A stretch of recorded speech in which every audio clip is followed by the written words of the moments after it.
Donc bonjour à tous du coup, hein, parce que je suis toujours avec Tommy Live. C'est ça. Et oui, et je suis aussi avec Grégory Lenné. Bonjour Grégory, comment tu vas? En pleine forme. En pleine forme. Ça a été le trajet jusqu'à Japan Tour? Ouais. Tranquille. On avait le car pour nous tout seul, c'était parfait. Ça avait l'air. Bon, sur quel stand on peut te retrouver déjà Grégory? Sur quel stand on peut te retrouver? Sur le stand des dédicaces de comédiens de doublage. D'accord, très bien, bah écoute. Et Mélio, bah, bienvenue. Salut les gars, ça va? Ouais, tu nous as fait une mauvaise pub d'entrée de jeu. Bon, bah, on est très content, mais écoute. C'est mon taf. Moi, la mauvaise pub, j'aime ça. Ouais, la mauvaise pub. On n'est pas trop mal comme ça. Ouais. Mais il y a des cadeaux, on m'a dit qu'il y avait des cadeaux. Moi, je suis venu parce qu'il y avait des cadeaux. Hein. Ah, du coup, tu veux qu'on fasse un petit cadeau après Je veux le même nœud de papillon. Si tu veux, je te le donne après à la fin de la sortie. Je vais le mettre sur la scène pendant tout le week-end. Ça me va, écoute, sans problème, je te trouve un nœud de pape. Bon, les gars, du coup. On est là pour parler du coup de vos métiers, du coup, de votre métier de comédien de doublage avec Tommy. Du coup, si vous pouvez vous présenter, depuis combien de temps vous faites ça, comment vous y êtes arrivé aussi dans le métier? Oui, vas-y Mélio, tiens, dis-leur. Moi, je veux bien que tu commences, Greg. C'est incroyable, de toute façon, c'est le sens des aiguilles d'une montre, et du coup, on commence par toi, mec. Ah ouais, carrément. Voilà, présente-toi. Ok, donc moi, j'ai commencé il y a à peu près plus de 10 ans maintenant. Plus de 10 ans. Je sais pas par où commencer en fait. Comment t'es arrivé dedans, c'est-à-dire Comment je suis arrivé dans le doublage? Tout à fait par hasard. Par Après mon école de théâtre, en fait, j'ai enchaîné avec une tournée. Et à la fin de cette tournée au théâtre, j'avais pas d'agent, j'avais rien de particulier de prévu niveau comédien. Et j'ai un pote en fait qui m'a dit tiens, moi je vais assister dans un studio de doublage demain, est-ce que tu veux venir? J'avais rien à faire, j'ai fait ok, je te suis. Il y avait une porte ouverte C'est un peu ça. Et j'y suis allé, et puis j'y suis resté, du coup. Bah oui, si ça fait 10 ans que tu y es, du coup. Ouais. 10 ans. Et quels sont les contenus que tu doubles le plus, du coup? Alors moi, c'est beaucoup d'animés japonais. Beaucoup d'animés japonais. Ouais. Des voix qui sont très connues, du coup? Alors ça, c'est pas à moi de le dire. Vous regardez des hentai un peu et tout, non? Non, mais alors, Non, pas en public. Heureusement. Mais non, sur des licences connues, oui, sur l'Attaque des Titans, Fairy Tail, One Piece et beaucoup d'autres. J'ai regardé un peu, du coup, Connie sur Attaque des Titans, c'est bien ça? Et sur Sword Art Online aussi, non, un peu? Sword Art Online, Kirito? Ouais, alors un tout petit peu? Un petit peu, c'était un petit rôle sur Sword Art. Un petit rôle? Ouais. Bon, très bien. Mais du coup, Mélio, maintenant, du coup, parce que Grégory s'est présenté. Alors, moi, c'est Mélio.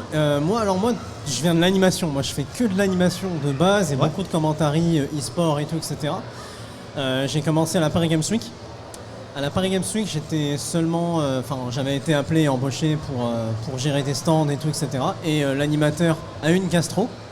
C'est véridique, c'était sur Electronic Arts. Et il me dit, ouais, tiens, t'es chaud de prendre le micro? Comme ça. Et je fais, vas-y, let's go. Prenons le micro. Et en fait, j'ai commenté du Battlefield 1 à l'époque, devant je sais pas combien de personnes à la Paris Games Week, tu vois, c'était vraiment le gros show. C'était chaud, quoi. Ouais. Voilà, tu vois. Et Electronic Arts et PlayStation, ils aimaient mais bien à l'époque. T'as l'air bien à l'aise déjà, toi, sur scène, donc du coup... À ce moment-là, j'étais pas à l'aise du tout, tu vois. Je me suis dit, est-ce que ça passe et tout. Donc après, je me suis dit, let's go. Et j'ai rencontré pas mal d'animateurs, de comédiens de doublage qui m'ont dit, voilà, avec ta voix, fais ça, fais ci, fais ça. Je suis rentré dans ce milieu, j'ai commencé à me mettre à faire des lives et tout ça, voilà, un peu partout. Et puis aujourd'hui, je suis là, quoi. Je suis sur la grande scène, sur la Japan Tour, et je fais le clown et je crie, quoi, voilà. Ouais, tu cries. Et du coup, vous avez d'autres scènes, du coup, vous avez des comment on appelle ça? J'ai perdu le nom. Vous avez des scènes, du coup, pendant tout le salon, du coup, j'imagine. Qu'est-ce que vous avez comme scène, du coup? Ouais. Alors, Grégory, ça va être plus le côté dédicace, conférence et tout, etc. D'accord. Je vais te laisser en parler. Moi, je vais être sur la grande scène principale de la Japan, là où il y a tous les concerts, toutes les explosions qui vont venir, les gros Just Dance, etc. On va donner énormément de cadeaux, pour de vrai. Pour de vrai? Ouais, parce que, ouais. Il y tient au cadeau, hein. On va donner beaucoup de cadeaux. Non, on lui fait un petit cadeau. C'est vrai qu'on a des cadeaux nous aussi, donc on a quelques petits cadeaux. J'avais pas, tu vois, j'ai bien révisé. Pas totalement. Et du coup, ça va être ça. Ça va être un peu je vais être le maître de cérémonie de tout le salon, quoi. Voilà. Putain, c'est bien. Et du coup, sur quoi je voulais commencer pour être comédien de doublage, donc du coup, quelles sont les qualités qu'il faut pour être comédien de doublage, est-ce qu'il faut faire des études en particulier, qu'est-ce que ça nécessite du coup? Alors la base en fait, comédien de doublage c'est simplement comédien. D'accord. On est comédien, le doublage c'est juste une des branches du métier, mais donc comme on est comédien, la base en fait c'est d'abord de faire une école de théâtre. C'est d'apprendre le métier, de devenir comédien, et donc ça passe par une école de théâtre. Et après l'école de théâtre, alors on peut éventuellement suivre une formation au doublage pour apprendre un peu la technique, voir comment ça se passe, et surtout aller assister en studio en fait. C'est comme ça qu'on apprend le mieux. D'accord, donc en fait c'est une spécificité du métier de comédien. Tout à fait. D'accord. Du coup c'est un peu particulier parce que finalement vous êtes beaucoup derrière la scène du coup quand vous êtes comédien de doublage et assez peu devant, mais du coup tu es assez présent sur les réseaux sociaux toi Grégory. Ouais. Sur TikTok notamment. Ouais, très actif sur TikTok. Punaise. Et j'ai vu du coup sur un de tes TikTok, alors oui je suis allé fouiller un petit peu. On se prépare un petit peu. Tu aurais doublé du coup plus de ton centième animé il y a quelques temps de ça. Ah oui, je l'ai largement dépassé le centième. Largement Là, dépassé. Je suis à plus de 120 animés maintenant. Plus de 120 animés, punaise. Quelques anecdotes du coup sur les coulisses du doublage. Est-ce que il y a des choses qui t'ont marqué, quelque chose qui te... Il y en a tellement en fait, en plus de 10 ans il y en a eu des choses, mais... Vas-y, dis tout ce que tu me racontes, Greg, à chaque fois. non, on va pas les faire. On veut les dire. dossiers. Ils veulent savoir. Il y en a, mais on le dira pas. On n'est pas les seuls. Mais que dire comme anecdote, il y en a tellement ne serait-ce que les premières fois où on double avec des gens qu'on entendait quand on était tout petit dans des dessins animés. Ouais. Par exemple, quand j'ai doublé sur le film Dragon Ball Super Broly, je veux dire, je regardais Dragon Ball quand j'étais petit. Et là, je me retrouvais au milieu des voix de Dragon Ball, Patrick Borg, Brigitte Lecordier, des voix que j'entendais depuis que je suis né. Depuis le début. Faut que je le dise, C'est mais ça. depuis que je suis né, j'entendais leur voix et là, tout d'un coup, je me retrouve au micro avec eux. C'est assez incroyable. Ouais, C'est vrai que c'est j'imagine. C'est assez magique. C'est pas trop fois, intimidant justement Ah, si. au tout début, quand on arrive. Les premières fois, si. Là maintenant, avec les années, ça va, mais la première fois, on est mort de trouille, complètement mort de Et trouille. justement, j'avais une question par rapport au personnage qu'on peut doubler. Est-ce que tu fais des recherches d'abord sur le personnage pour savoir un peu le caractère qu'il a, comment tu dois... On peut pas, on ne sait On peut jamais pas ce qu'on va doubler D'accord, avant d'arriver ok. en plateau. En fait, quand on va doubler, c'est un directeur, une directrice D'accord. artistique qui nous appelle. Il nous dit, est-ce que cette semaine, t'es libre, telle date ou telle date ou telle date. Si on est libre, écoute, tu viens tel jour à telle heure à tel studio. Et une fois qu'on arrive sur le plateau, à ce moment-là, le directeur artistique nous dit, voilà, on va être sur tel programme, ton personnage c'est ça, l'histoire c'est à peu près ça c'est son caractère, allez hop, on regarde la première scène, on y va. D'accord, ok, d'accord. C'est en fait toute la difficulté du métier de comédien de doublage, contrairement au théâtre, cinéma où on a le temps de se préparer. Nous, il faut qu'en quelques secondes seulement, on comprenne tout de suite notre perso, son caractère et comment on va le jouer. D'accord. On a à peine quelques secondes pour le maîtriser. Et c'est compliqué du coup Oui. Les premiers temps, C'est ce que j'imagine. je dis souvent pour ceux qui veulent se lancer, qui ont un peu peur et tout. Avant de réussir à sortir une phrase correctement, j'ai mis 2 ans. D'accord. Il m'a fallu 2 ans avant de sortir quelque chose de correct au micro. Pour moi, ça a été dur. Il y en a qui y arrivent beaucoup plus vite. Moi, ça a été très très dur. Ok. Alors je regardais si le chat avait des questions, il semblerait que... N'hésitez pas d'ailleurs le chat si vous Ouais, avez je voyais, des questions. ils veulent des petits exemples. Même moi, j'allais lui dire un peu. Ils veulent des petits exemples des personnages qu'il a pu, Non, mais... qu'il a pu Oui, interpréter. Mais pour moi, pour l'anecdote, pour ma rencontre avec Greg, là, en fait, lui, il fait ça depuis très longtemps. Tu fais ça depuis combien de temps? 40 ans, c'est ça? Du coup, le mec, enfin, je vois son taf, je vois ce qu'il fait, hyper à l'aise, grave chaud le mec. Mais quand tu le connais dans la vraie vie, c'est le mec le plus timide au monde. Il est trop timide. Il bafouille des fois, tu sais, genre là, mais comment ça, mec? Je l'ai fait venir ça sur arrive à scène. tout le monde. Je l'ai fait venir sur scène une fois, tu vois, genre son métier c'est de parler, tu vois, tout ça. Au micro, j'avais l'impression que, enfin voilà, c'est marrant, c'est mignon, tu vois. Voilà. Il y a quand même un point commun, c'est que lorsqu'on doit animer, on doit aussi faire avec... on arrive sur scène, des fois, on fait avec ce qu'on a et il faut se débrouiller pour que la foule soit Mais chaude, c'est quoi. ça. Et en plus, à chaque fois qu'il va rencontrer des personnes, ils veulent une interprétation d'un personnage ou quoi que ce soit. Et du coup, moi je le vois faire, je fais... Mais moi je l'ai vu l'animé, t'étais plus chaud, mais là qu'est-ce qui se passe? Tu sais, mais j'étais pas bien. Mais c'est pas grave, non mais j'étais pas bien là, je tremblais et tout. Il est mignon. C'est accurate tout ça. Ça a l'air en tout cas. Mais pour rebondir sur ce qu'il disait, pareil, moi l'année dernière, ils m'ont fait rencontrer Benoît Larman, qui est la voix française de Morgan Freeman, et Ouais. voilà, etc. Ouais, voix connue quand même. Voilà, grand monsieur, grosse voix. Et ils me disent, bah écoute, voilà, il est là, tout, je les vois parler, tout normal avec eux. Et je fais, putain, les gars, waouh, il est incroyable ce mec et tout, franchement. J'aime pas aller voir les gens, moi, je déteste ça, tu vois. Je suis nul, je sais pas faire, tu vois, je me liquifie, tu vois. Et il me dit, vas-y, on va t'organiser une rencontre, tu vois, au calme. Vas-y, Mélio, tu sais quoi, t'as rendez-vous à 10h avec Benoît Larman demain dans sa loge. Ok, nickel, j'arrive à 10h. Ils avaient envie de me défoncer, véridique. Hein. J'arrive devant la loge, j'ai envie de me lever pour le montrer. Je le vois, j'ai fait demi-tour. Je me suis liquéfié, je me suis barré. Je vais sur ma scène, je continue mon animation, et là ils viennent me voir avec Pascal Chemin, Ouais. comédien de Qu'on doublage. voit après d'ailleurs tout à l'heure. Mais qu'est-ce que tu m'as fait, Mélio? Il y a Benoît qui t'attendait. Franchement, je lui ai dit qu'il t'attendait. Il m'a dit, il est où le gamin? Nanana. Et moi j'étais là, oui, mais non, je peux pas savoir, va le voir. Il avait son train 1h30 après, je cours, je vais le retrouver, tout ça. Il me voit, je bégayais. Je fais, mais en fait, il y avait la scène, et moi, il me dit, calme-toi. Il me dit, viens, on m'a parlé. Quand il m'a dit ça, larmes aux yeux, pas bien, tout, c'était un truc de ouf.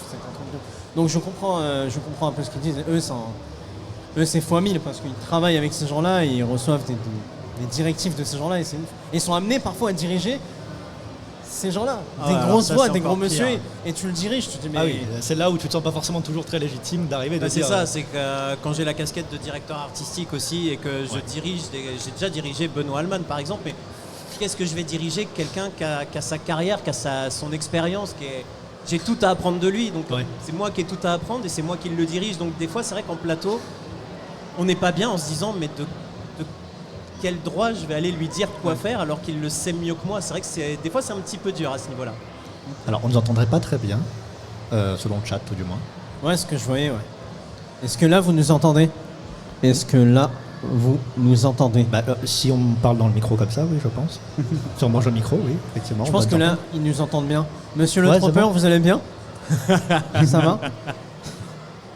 Ouais, je pense que là, on nous entend bien, mais peut-être sur le chat, c'est pas... Ah, c'est peut-être le retour du stream qui est pas bon, effectivement. Ouais. Ouais. Tout à fait. C'est en train de régler ça, à mon avis, en régie. Ou alors on Exactement. parlait pas assez près du micro.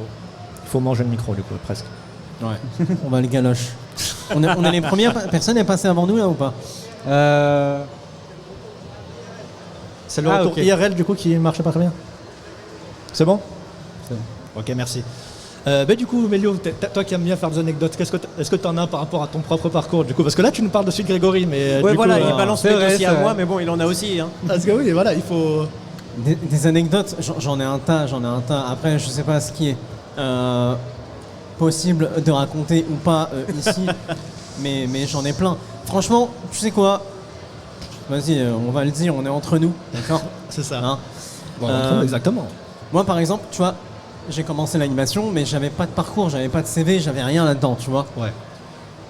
Et on m'a rapproché, et on m'a dit, écoute, j'ai un taf pour toi. Exemple, hein, est-ce que ça te dit de faire Roland Garros? Ce que j'ai fait là il y a pas longtemps. Et ça, c'était il y a quelques temps déjà. Ah oui. Donc maintenant, je fais régulièrement Roland Garros. Ah, Et d'accord, ok. je ne connaissais aucune règle au tennis. Aucune. Et parfois, faut aller au culot, et on m'a toujours dit, écoute, sinon, Sur faut le tas, mentir. hein. Tu vas sur Ouais, le bien tas. sûr, mais carrément, vas-y, compte sur moi. Mec, j'avais une dizaine de jours pour apprendre toutes les règles du tennis, les noms, etc. Commenter un match de tennis et commenter un match de rugby, c'est pas pareil du tout. Tu Bah vois. non, clairement pas. Et même du jeu vidéo. Le jeu vidéo, c'est extrêmement intensif, tu vois. Attention, il y a l'équipe qui est arrivée, et le kill, et c'est incroyable. Et tu vois, League of Legends, ça. tennis, c'est très super. Le 7 pour Alors. Nadal. Tu vois. Et t'arrives et tu copies, tu regardes ce que tes références font, Marc Maury, Oui. etc., les grands noms et tout, et tu te dis tiens, je vais essayer de faire comme eux, mais à ma patte, tu vois. Et Ah, parce que tu peux pas être très punchy quand tu commences le tennis, quoi. moi c'est mon truc, être punchy, tu vois, moi j'aime bien, Ouais, tu vois, le commentaire. Ouais, ça se voit, je te rassure. J'ai fait du Rainbow Six, Call of, etc. Donc c'est très dynamique. Ouais. Overwatch, tu vois, avec Lutti sur la Paris Games Week et tout. Donc je voyais ces gars faire, et je me dis, oh putain, j'ai envie de faire la même chose. C'est comme ça en fait, faut faire. Et t'arrives sur le tennis, très calme, très très calme, c'est pas pareil. Et dès que t'as un petit temps de parole, t'as envie de tout envoyer. Tu vois, putain, mais c'était incroyable et tout. Et t'as Marc qui me met sa main, mais les gens voient pas, mais il m'écrase l'épaule avec sa main en mode ferme-la, tu vois, genre vraiment, c'est calme, voilà. Tais-toi, tu vois, et moi, t'es là. Ouais, c'est vrai, c'était cool sous cette et tout. Et donc voilà, pareil pour le rugby, ce qui m'est arrivé il y a pas longtemps. On m'a dit, ouais, tu t'y connais en rugby? Non, bah non, je m'y connais pas du tout en rugby. Assis-toi là et commente. Hein. Voilà, c'est ça, et t'arrives, bah, au final, bah, c'est super bien passé, et voilà. Petite autre anecdote, j'espère que Dina reverra pas ça. J'avais 16 ans sur la Paris Games Week, j'étais dans le public. Ouais. Je viens devant la scène de Just Dance et je vois Dina sur scène. Moi, je suis là en train de, jeune, envie de monter sur scène, danser. Elle m'appelle avec un animateur qui s'appelle Otis maintenant là de chez Just Dance. Viens mon grand et tout, ça va, tu veux danser avec nous et tout. Je souhaite qu'elle ne voit pas ça. Et du coup, bah, j'ai une photo avec Dina de moi à 16 ans avec eux sur scène et genre quoi, 5 ans plus tard, je me retrouve à commenter la scène de Just Dance avec Ubisoft et tout, tu vois. Enfin, aujourd'hui, je suis avec elle sur scène, tu vois. Enfin, donc c'est des trucs de taré comme ça. Ça serait dommage qu'elle voit ça quand même. Elle ne le verra pas, j'espère qu'elle ne le verra pas. Je la retrouve là juste après, donc voilà, il n'y a rien qui est filmé. C'est vraiment très dommage. N'est-ce pas? On est d'accord que c'est enregistré tout ça. Toi. Oui, enfin c'est en direct, mais après il y a la rediff sur Twitch C'est pas ça. disponible. Même ça m'inquiète pas. Mais je suis à côté de la plus grosse poucave du monde entier. Mais vraiment dans tout, dans n'importe quoi. Vous avez vu le truc du mail? Seulement avec lui. Mais Seulement avec lui alors. L'exemple du mail tout à l'heure, t'as vu, c'est incroyable. Toi, tu l'as lu le mail, il dédouane. Voilà, c'est un truc de comédien. Ah oui, d'accord. En mode, ah bon, et toi, tu l'as lu le mail du coup? Ouais. C'est de sa faute, à chaque fois il me cherche. Tu sais que les comédiens, tu sais jamais s'ils sont sincères, s'ils rigolent sincèrement. Même là, je sais même pas s'il a rigolé vraiment à ma blague. Mais la réputation qu'il nous fait, franchement. Déjà, il nous fait de la fausse pub en arrivant, tout ça. Oui, et voilà, puis avec les derrière, cadeaux et tout. Vous avez vu, c'est lui en fait. Il cherche d'abord. Mais Grégory, comme plein d'autres, est un des premiers que je suis venu voir. Moi, je m'intéresse de très près au doublage. Petit spoil, je souhaite, et comme le Phil l'a dit, je ferai du doublage dans quelques années. Tu feras du doublage? Tu seras le roi du doubleur aussi? Il m'a dit la même chose qu'il vous a dit tout à l'heure. Bah écoute, il n'y a pas de problème. Mais des gens comme toi, il y en a des milliers qui viennent me voir tous les jours. Je veux faire du doublage. Et ma bosse dure. Donc aujourd'hui, grâce à Greg, je prends des cours de théâtre tous les jours de manière intensive. Je travaille pas mal ma voix, etc. Tout ça. Donc voilà, ça fait plaisir de voir que. Il y a des personnes qui te mettent des bâtons dans les roues en disant non, ce frère, n'avance pas, ça sert à rien. Tu vois, laisse ça pour les autres, c'est pas bon et tout. Après, voilà, il faut tenter quand t'as envie, du coup. Faut tenter. Mais aujourd'hui, malheureusement, des gens rentrent par la grande porte de manière. Ouais, ça c'est un autre sujet. On est là pour en parler. Et du coup, est-ce que c'est un milieu, le milieu du doublage, est-ce que c'est un milieu qui est bouché du coup? Est-ce que c'est compliqué d'y rentrer? C'est pas bouché. C'est dur d'y rentrer parce D'accord. qu'il y a énormément de gens qui veulent y rentrer. Donc il n'y a pas de la place pour tout le monde. Mais D'accord. il y a des nouveaux chaque année. Donc c'est pas bouché. J'ai envie de dire, si moi j'ai réussi, tout le monde peut le faire. C'est juste une question de travail. Très humble, en Il tout faut cas. travailler. Je suis pas quelqu'un de Oui. particulier. J'ai pas un talent particulier que les autres n'ont pas. J'ai juste travaillé. J'ai bossé Ouais. dur pour arriver là. Si les gens travaillent dur, il n'y a pas de raison qu'ils n'y arrivent pas. On est presque à court de temps, Domi. c'est Est-ce vrai. que peut-être dans le public, il y a des personnes qui voudraient poser des questions, du coup? Là, j'ai vu des questions sur le live. Ouais. Alors, est-ce qu'on a des micros à Est-ce que à la faire régie transiter peut ramener des micros? S'il vous plaît, la S'il vous régie. plaît. On invoque la régie, tous C'est ensemble. vrai, tout à fait. En tout cas, c'est cool d'accueillir justement des comédiens de doublage et des gens dans ce milieu-là pour démystifier un peu justement ce qu'on peut penser des comédiens de doublage. C'est des gens, on va dire, dans l'ombre, mais qui ont vraiment une part importante parce qu'ils sont là déjà tout simplement pour traduire forcément des œuvres qui sont étrangères, mais aussi pour donner des émotions aux gens, et ça c'est cool, quoi. Exactement. Après, c'est un métier qui est un peu dans l'ombre. Donc c'est vrai que vrai. c'est bien de pouvoir mettre des visages sur les voix qu'on entend du coup tous les jours dans les voix françaises. Du coup, La régie glande ou la régie, on refait ça je pense qu'elles s'en foutent. Hein. Ils nous ont clairement Allô abandonnés. Ouais. Il y a une question à la fin là. J'arrive pas du tout à. Lequel commande que tu as eu le plus de kiff à faire? Du coup, j'imagine que c'est pour toi, Mélio. Ah oui. Pour le comment? J'imagine que c'est pour lequel Je crois que commentaire. j'avais compris quel taf en animé t'as eu le plus de kiff à C'est faire. pour toi. Ah, parce que moi je voulais que. Attends, il y a le la micro et question je vais répondre à ta question. C'était Linka. micro sur la moustache. C'était pour là-bas, ouais. Sur C'est le côté monsieur gauche. là-bas avec la moustache. Les messieurs à la moustache, ouais. Ouais. Qui c'est? 1, 2, 1, 2. C'est bon, on l'entend. Oui, j'avais une question pour Monsieur Lenné. Ouais. Vous, en tant que directeur artistique, est-ce que vous estimez qu'une mauvaise VF, c'est à cause du directeur artistique? Oh, c'est intéressant ça en vrai. C'est une Comment question se un faire peu jeter tricky. du métier en 2 secondes. C'est très technique et c'est fort. Oui, mais c'est la première fois qu'on me pose une question aussi technique que ça. Pas forcément. Ça peut venir du directeur artistique, c'est possible. Si un directeur artistique s'est pas intéressé à son produit, qui s'en Oui. fout, qui fait n'importe quoi, qui caste mal les voix, qui dirige mal les comédiens, ça peut venir de lui. Pas que. Ça peut venir du comédien, ça peut venir aussi tout simplement de l'adaptation, puisque un doublage, il n'y a pas que les comédiens, c'est les Exactement. équipes, il y a les traducteurs, C'est ça. ce qu'on appelle les détecteurs. Alors j'aurais pas le temps d'expliquer exactement ce que c'est, mais c'est aussi un métier qui est très dur. Les adaptateurs, ceux qui adaptent les textes VO en français, Ok. ça aussi c'est un métier très dur et ils ont beaucoup de taf. Mais donc il y a toute une chaîne, les ingénieurs du son avec le mixage, tout ça, et en fait il y a toute une chaîne et il suffit qu'un seul maillon de cette chaîne fasse mal son travail, en fait c'est toute la chaîne qui est foutue. Donc ça peut venir autant de l'adaptateur que du directeur artistique, que des comédiens, que des ingénieurs du son. S'ils ratent le mix, c'est... Voilà. Ça peut être dû à une personne, un de ces maillons de cette chaîne, comme à tous, ou comme... voilà, c'est... Ouais. Il peut y avoir, il peut y avoir différents responsables. Il n'y en a jamais qu'un seul. Voilà, si un doublage est raté, c'est pas une seule personne qui est responsable. Et du coup, est-ce qu'on termine sur la question qui t'a été posée sur le chat? Lequel commentary tu as le plus de kiff à faire? Alors, le plus de kiff à faire, il y a eu pas mal de jeux, mais ça a été League of Legends avec Omen. C'était Omen HP qui m'avait appelé pour commenter du League of Legends. C'était à la Tokyo Game Show, au Tokyo Game Show. Et c'est incroyable parce qu'en fait, tu t'arrêtes absolument jamais de parler. J'avais une angine. Avant, je ne savais pas gérer ma voix. Au bout du 2e jour, voix cassée, enrouée, pas bien. Les autres, je les voyais tout neufs. Lutti, etc. Tout ça. Enfin, ouais, comment vous faites, les gars? Et League of Legends, c'est ouf parce que c'est tellement intense.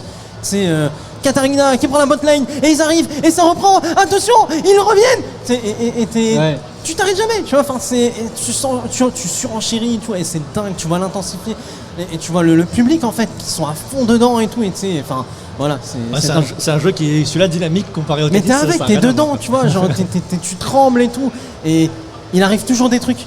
C'est calme, et d'un coup ça peut exploser, il suffit que voilà, enfin bref. C'était League of Legends quoi. Voilà. Bah écoutez, en tout cas, merci beaucoup, messieurs. Merci. Merci. Et du coup, j'espère que vous avez passé un bon moment avec nous. En tout cas, nous, on a Franchement, on a bien ouais. apprécié. Ouais. C'était trop court. C'était super court, c'était cool, mais en tout cas les cadeaux N'hésitez arrivent pas à après. passer. Et Oui, après, évidemment. je veux le même Chez nœud de toi, papillon. Voilà. Ça sera le petit cadeau que je te ferai tout à l'heure. s'il vous plaît. Mais je rigole pas, vous l'avez entendu, t'as entendu ou pas? Ah, j'ai entendu. Ah, mais voilà. moi- Je suis témoin. Je vais notre le joke. mettre sur scène, je veux ce nœud de papillon, violet. No joke, quand je suis pas sur scène, je te le donne. Voilà, ok, ça marche. D'accord. Bah merci à Merci vous les gars. beaucoup. Merci à vous. Et ben, en tout cas, bonne convention à vous, en tout cas. Merci. Allez, merci beaucoup. Et du coup, on va accueillir. On va Applaudit, on enchaîner- applaudit. on quand même. enchaîne S'il vous plaît, direct. Merci. On enchaîne direct. Du coup, on va accueillir. enchaîne. Micro sous la moustache. Alors, la régie, est-ce que je pourrais avoir un peu d'eau? Je suis en train de mourir de soif. Merci. Alors, Tommy, est-ce que tu veux présenter nos nouveaux... Oui, du coup, c'est Micro sur la moustache. C'est une association qui est initié au doublage, ouais, exactement. de comédiens de doublage. C'est ça, exactement. Ok. Qui fait de l'initiation au doublage, entre autres, mais je pense qu'ils pourront se présenter, en tout cas, Oui, tout à fait. mieux que... Donc Mais beaucoup que nous, présents sur YouTube, si je ne m'abuse.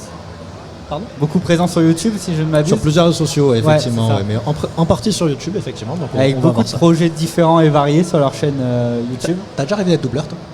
T'as déjà rêvé d'être doubleur? Moi, être doubleur, ben, c'est un métier qui me fascine et il y a plein de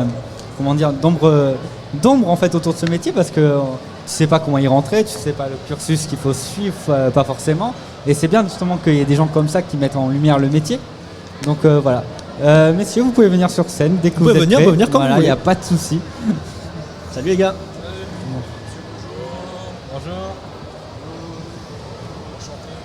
Enchanté.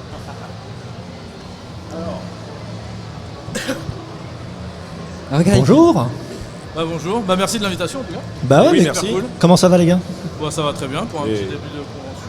Parlez bien dans le micro qu'on Alors, puisse vous je entendre dans le... m'excuse, j'ai déjà un peu perdu ma voix. On va faire avec.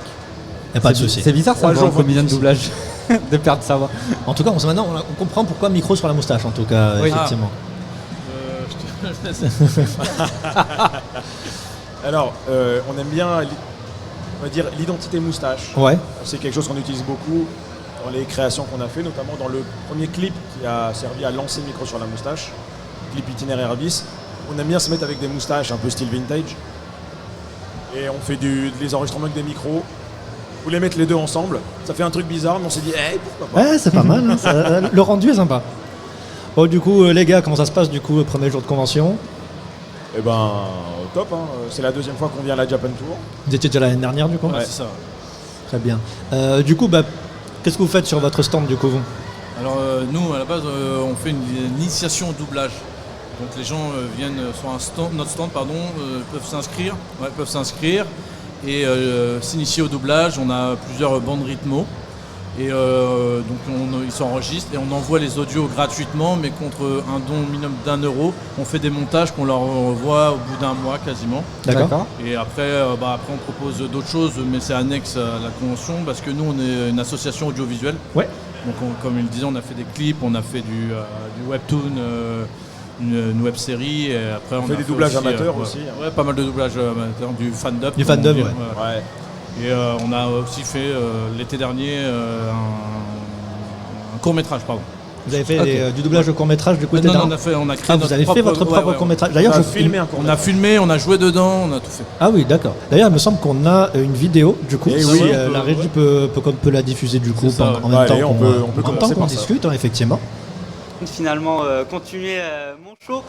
Ah, c'est la mauvaise vidéo. La régie, allô? Je savais pas qu'on allait tourner ça. Regarde, je suis pas au courant que vous l'aviez invité. Ah ouais. Moi, j'étais pas là. Je suis en application. Voilà.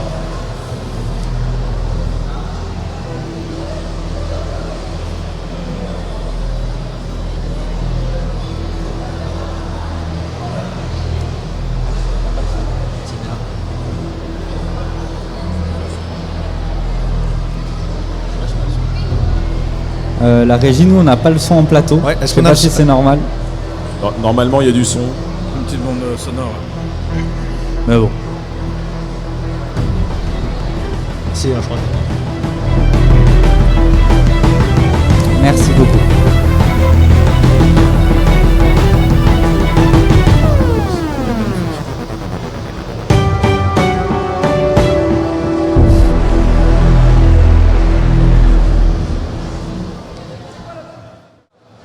Voilà, c'est le trailer du court-métrage qu'on a tourné l'été dernier, qui n'est pas encore monté, mais voilà, on a fait un trailer pour l'occasion de la Japan Ouais. Tour. Le principe, vous avez vu, il s'appelle Détective Didier Dubois. Le principe, c'est qu'on suit un détective, Didier Dubois, vous l'aurez deviné, Ouais, je crois qui bien. est un peu particulier parce qu'il rejette les nouvelles technologies. Ah, d'accord. Qui se passe en Il est 2023. un peu technophobe, quoi, du coup. Je sais pas s'il est technophobe, mais voilà, il essaye de. Disons que son mode de vie, c'est plutôt la slow life. Mhm. Il dit, ça sert à rien d'acheter de la nouvelle techno, j'ai déjà plein de vieilles affaires qui fonctionnent très bien. Donc voilà, il est à l'ancienne, il fait ses enquêtes en appelant tout le monde dans l'annuaire. Il a son réseau de potes qui vont eux se renseigner, faire du porte-à-porte. Il est dans une petite ville, donc ça passe. Voilà, il utilise le téléphone à cadran, il a une vieille bagnole des années 80, voilà. Ça c'est vraiment le principe de Didier Dubois. Lui, il a été mandaté par une dame qui s'appelle Mélissa Boulon, qui soupçonne son mari d'adultère, évidemment. Qui est joué par Pascal Chemin, qui donne Voilà. sa voix, c'est une voix off.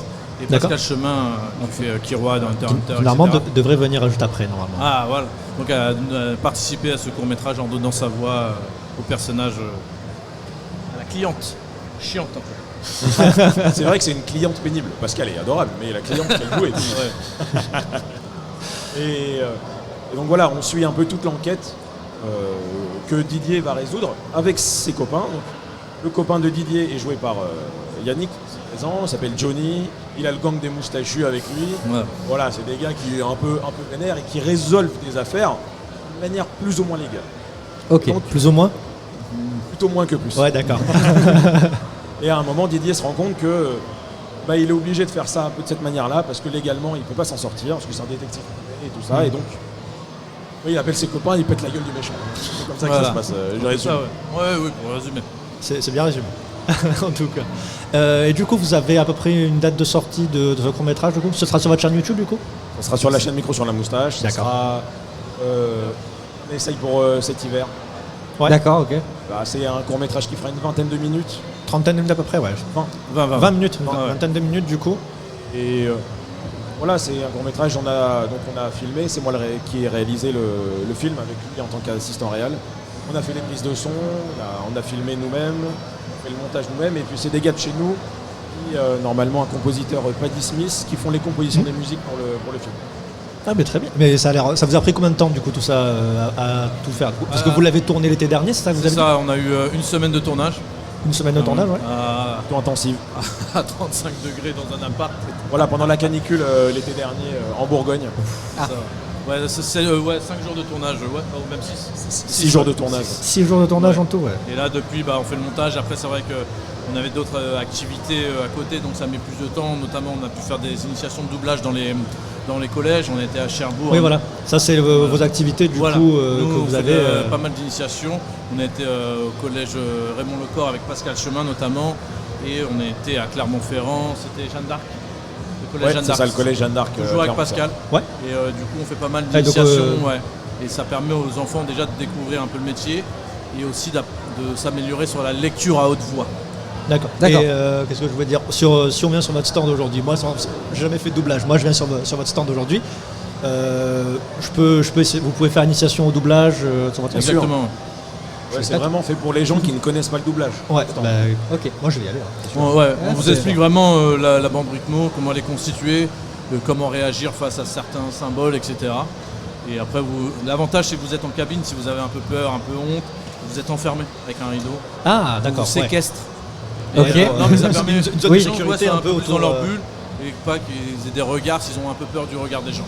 Et on a un ingé son vraiment qui s'occupe juste de la prise de son. Donc les gens ont juste vraiment à se concentrer sur le jeu et voilà, les intentions de jeu, être synchronisé avec le texte qui défile. Quoi. On a des directeurs artistes pour le stand, hein, c'est pas des vrais de métier, mais ce qu'on appelle nous des directeurs artistiques qui vous conseillent de comment jouer tel personnage, etc. et vous expliquent tout en fait. On ne vous laisse pas tout seul. On vous accompagne, c'est vraiment. On accompagne. Et après, on fait plusieurs prises, c'est-à-dire on peut. C'est légèrement une seule, mais si il y a un faux départ, on peut reprendre. Parce que c'est vrai que des fois, on a un peu de monde. Donc, j'imagine qu'il faut faire tourner un peu aussi. C'est compliqué, il y a quand même beaucoup de monde sur le stand qui viennent, donc on va faire beaucoup de prises. On fait une one-shot et puis après on envoie. En même temps, c'est un peu le challenge, faire la performance. Là, du premier coup, ce que je donne, sachant que la personne l'a déjà texté un peu une fois avant. Il y a un petit entraînement juste avant de passer en cabine. D'accord, ok. Et parce que vos parcours, vous, du coup, est-ce qu'ils sont à la base dans le doublage ou vous êtes comédien? Qu'est-ce que vous faisiez, du coup c'est question piège, du coup, là. Non, mais là, c'est vraiment une asso qu'on développe sur notre temps libre. D'accord, parce que vous avez une activité... Là, la plupart de nous, dans le bureau, on a tout notre travail à côté, notre activité principale à côté, et on fait ça sur notre temps libre, les soirs et les week-ends. Moi, je suis chercheur, je travaille chez Scientifique. Moi, je m'occupe des terrains sportifs, mais à côté, je fais de la comédie sur théâtre, sur les planches, justement. Ouais. Mais dans notre asso, on a des comédiens en formation. Ouais. Et on a notamment une comédienne qui a pu faire du doublage en studio sur un gros projet qui était Bleach. D'accord. Donc voilà, et donc ça fait plaisir de voir des gens, bon c'est pas grâce à nous, mais elle a fait ses cours, etc. Et on a des comédiens qui commencent à se lancer et même de les voir, franchement ça me fait plaisir. Le jour, on aura peut-être des comédiens qui auraient, grâce à Micro sur la moustache, je suis devenu comédien. Avoir un retour, salut les gars, je suis devenu comédien de doublage grâce à vous. Nous, on est vraiment dans l'accompagnement, on essaye de former aussi les gens au mixage, au son, pas mal de choses. Tous ceux qui veulent apprendre la création audiovisuelle et faire ça sur leur temps libre, nous on a appris des choses parce qu'en fait ça fait, même si on a nos boulots à côté, ça fait 15 ans qu'on fait ça ensemble, et voilà, on a appris des trucs en 15 ans et les jeunes ou moins jeunes qui veulent se lancer, on leur apprend ce qu'on sait. Donc on a écrit des petits guides, des petites soirées tutoriels sur notre serveur Discord pour expliquer comment mixer, comment faire des prises de son. On a des ateliers d'ailleurs ici pour expliquer un peu comment faire des prises de son si on fait du court métrage ou autre chose. voilà, c'est un peu vraiment T'es l'initiation quoi, pour Ouais, c'est se vraiment, lancer vraiment. parce Quoi. un des grands axes de l'assaut, c'est voilà, le partage de compétences et l'accompagnement. Et nous, tous les mois sur notre Discord, on met un thème en place de bande rythmo. Ouais. Et les gens peuvent s'essayer à doubler et même nous envoyer les audios. Nous, on peut faire un peu les montages. Il y a des équipes qui se créent. Ouais. Comme ça permet à des gens aussi de se rencontrer Exactement. sur le net, mais après peut-être en IRL, etc. Et de se faire des potes un peu sur le Discord. Et c'est un peu comme ça. Nous, on était une base. On est que nous deux, on se connaît depuis très longtemps. Et après, le groupe s'est constitué comme ça par Internet. On a maintenant des adhérents de Belgique, on en a oui, deux donc qui vont être au ça commence Canada, à être, etc. Ah oui, d'accord. Toulouse, et ça fait un bon groupe. Ouais. Il y a des jeunes, des vieux. Enfin, c'est nous les vieux, mais... C'est nous les vieux, ouais. De suite. Oh là là. Parce que du coup, l'association elle est basée sur Tours, c'est ça? Non, Non, du tout. pas du tout. Alors, l'association est raté. Elle est basée sur Brétigny-sur-Orge, dans le 91, le D'accord. siège. Et là, on ouvre une antenne à Clermont-Ferrand. Ok. Il est de Clermont, je suis de Brétigny-sur-Orge. Donc, voilà. Et puis, en Ah, et fait, donc du coup, vous êtes présent sur 91 Ouais, et et sur bah, Clermont du coup. On verra Ouais, parce- peut-être sur Tours selon les demandes, s'il y a beaucoup de monde intéressé, etc. Là, on a des adhérents sur Tours. Je crois qu'ils sont 3. ouais, il y a quelqu'un chez nous qui est sur Tours. Ouais. Ouais, mais maintenant ils sont 3 adhérents. Je crois. Il y a Kaotic qui gère Ouais. dans le bureau, mais ouais. Et parce qu'en fait, notre première convention était à Clermont-Ferrand. Ouais. Et ça a beaucoup bien marché, le stand a vraiment super bien marché. Et on est revenu déjà une deuxième fois. Et il y a beaucoup de gens qui nous demandaient, mais est-ce que vous faites des activités, des soirées, c'est ça, des animations sur Clermont? Et donc c'est une demande qui fait Ah oui, que, bon, d'accord. du coup, comme moi j'habite sur Clermont, et ben, Ah, du coup, tu peux on se créer. côte là et puis on va faire des soirées doublage une fois par mois, quelque chose comme ça. Parce que du coup, au niveau de l'association en elle-même, vous faites également ce que vous me disiez au début du fan dubbing, c'est ça? C'est ça, on a commencé nous, notre projet, c'était un webtoon, Ouais. Hell is Our People, où on a créé les voix, on a créé des voix, on a été chercher des gens pour faire des voix, et tout le sound design en fait. On a tout fait, là on a la saison 2 qui doit arriver, logiquement. Ça Il devrait- y a tellement de projets qui sont Elle tombés est là. coincée dans un placard. Ouais, quoi, voilà. Et on a Ah, mais- commencé des petits projets à droite à gauche. Notre premier projet, c'est quand même le clip. Itinéraire Bis. Oui, voilà. En fait, effectivement, on fait du fandom, mais on fait plutôt de la création audiovisuelle, parce qu'on fait aussi bien de doublage qui permet de faire de la création audiovisuelle, mais chacun chez soi, quand on n'habite Ouais. pas tous au même endroit, Ouais. que des fois des clips ou des courts-métrages où voilà, on se prend quelques jours ou une semaine et on tourne tous d'un coup, et puis après on fait les montages chacun de notre côté. Après, sur le fandom, on a, nous, un adhérent qui a créé Final Fantasy 7 Ouais. de Ah oui. 97, qui est sorti. Final Fantasy, 99. Ouais. Et il a fait la Final Fantasy 8 et il y a plus de 30 heures de vidéo, je crois. Oui, à peu près 25 heures, mais quelque Ça. Ah oui, c'est c'est pas si quand vous même, connaissez Final Fantasy 7. Oui, quand même. Voilà. On n'est pas si jeune quand même. Donc, il a fait il a recapturé tout le jeu, il a fait un montage narratif. De tout le jeu et ça dure une trentaine d'heures. C'est ça, ouais. Oh, Ouais. c'est un travail colossal. Et avec quoi. des voix et tout ça. C'est un projet qui a duré plus d'1 an. Ok. Et là, il est en train de faire le Final Fantasy 8. Et il en a la moitié à peu près de l'histoire. Ah oui, donc c'est une charge de travail qui est quand même. Oui. C'est quelqu'un qui a un peu un bourreau de travail. Il a fait Parasite Eve aussi entre les deux Ah Final oui, Fantasy. ouais. Il a fait, pardon? Parasite Eve. Parasite F, je connais pas ça. Et ben, c'est un peu moins connu, c'est un jeu Squaresoft qui mélange entre RPG et Survival Horror. Ok. Non, je connaissais pas. Toi, tu connaissais, Tommy? Ah, non, je connaissais pas du tout le concept de ce jeu. Très bien. En tout cas, j'adore vos t-shirts. Je viens de le Ah, remarquer. merci. Il y On a a aussi des moyen verres. que je vais en chercher un Faut sur les le faire. stand. Nous, on n'en envoie pas directement. On essaie de les faire commander. Ouais. Mais avec Bon, plaisir, ouais, parce que là, en fait, c'est plus pour les adhérents qu'on Après, crée. pas Mais, de souci, ouais, ça. parce que bon, faire des t-shirts, c'est un coût. Je pense pas que t'es le premier à me dire je veux un t-shirt. Pour ça. Mais ouais, on se fait les designs, pareil. Et du coup, alors, depuis que vous avez fait l'association depuis combien de temps? Depuis 3-4 ans? Un an et demi. Non, un an et demi. Ouais. D'accord, je pensais un peu plus longtemps, effectivement.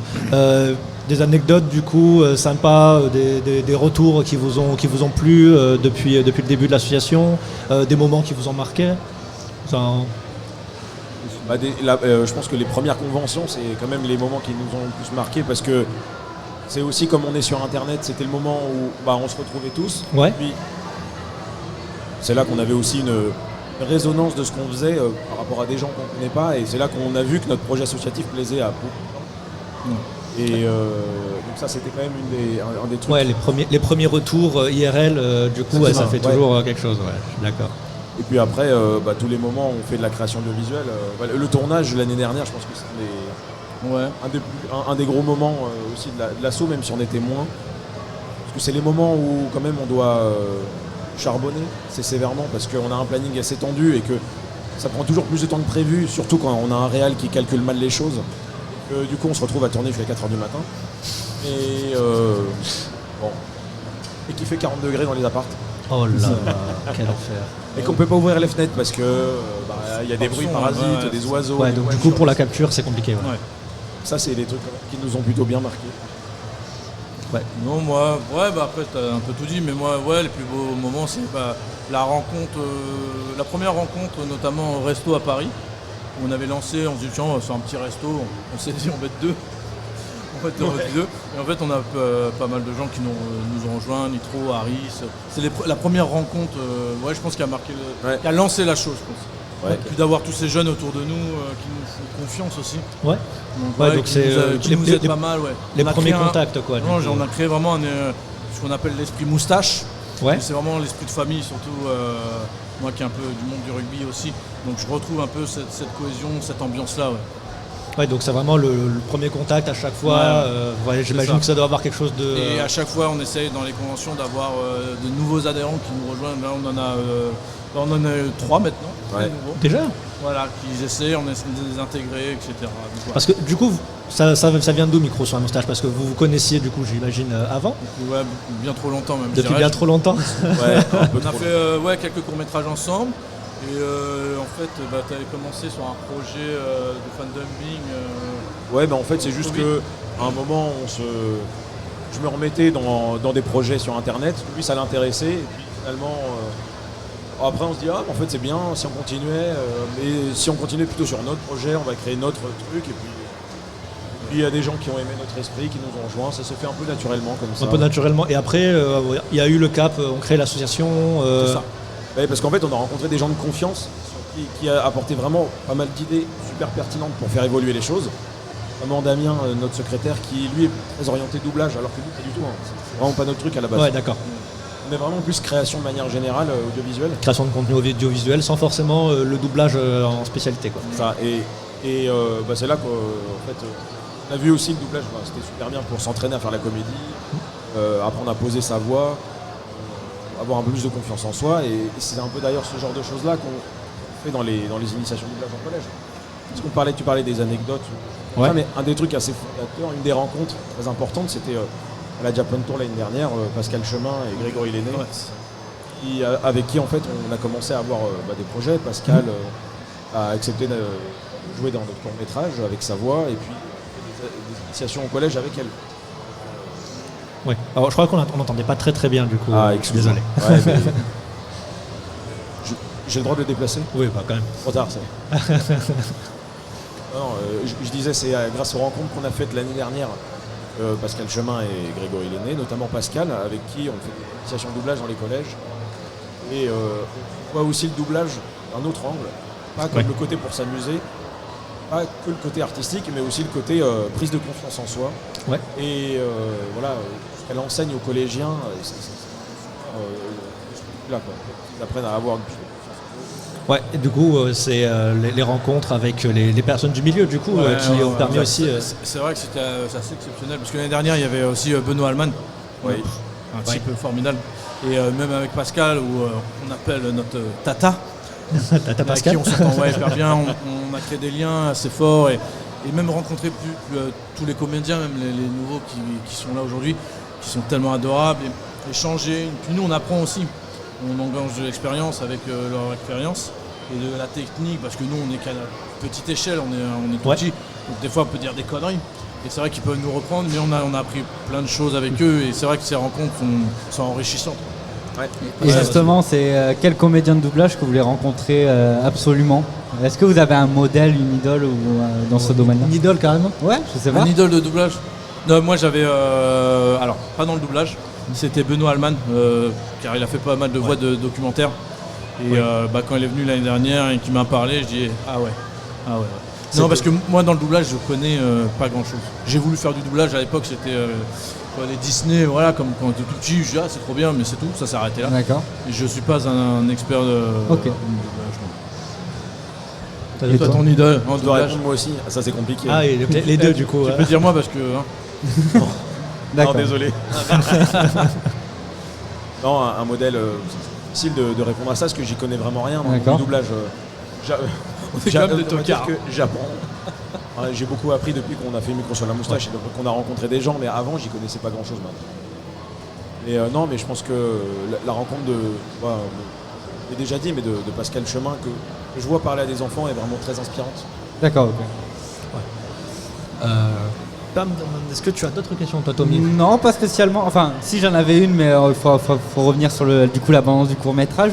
Est-ce que c'est quoi la source d'inspiration du court métrage Est-ce que comment vous avez eu l'idée de créer ce court métrage là et quel est le processus que vous avez entamé du coup? Ça, C'est à ton moi de projet, répondre. c'est pas le mien. C'est à moi de répondre. Ouais. Ouais. Oh là, C'est une idée que j'ai eue en conduisant. C'est souvent en conduisant D'accord. que j'ai des idées. c'est vrai. La réflexion en conduisant. Ouais, non, mais voilà, on laisse l'esprit vagabonder. C'est juste que j'y suis allé de manière méthodique. J'essayais de trouver. Je voulais vraiment faire un court métrage. On est un projet d'association où on utilise du matos un peu plus que ce qu'on avait d'habitude. Et en fait, par élimination, je me suis dit, j'adore les polars. C'est quelque chose qui peut se faire quand on n'a pas beaucoup de moyens, sans que ça fasse un peu cheap ou quoi que ce soit. Et cette question vraiment de la connexion sans cesse, moi-même je suis très connecté, sans doute beaucoup trop, mais bon, comme ça. Et en travaillant sur ce script, sur ce scénario, sur ce personnage, c'est un peu quelque chose, sans doute une vie que j'aurais aimé avoir, ou que j'aimerais avoir maintenant, Ouais. et que j'arrive pas à avoir à cause des contraintes, notamment le micro sur la moustache en fait, parce que si on est déconnecté c'est compliqué. Mais voilà, une manière de prendre le temps de faire sa vie qui me fait envie. Et c'est un message que, alors même si on n'arrive pas sans doute avec le remontage et le tournage, comment ça se passait, je pense que ça ressort pas si bien que ça dans le court-métrage final. Et l'idée de base c'était vraiment ça.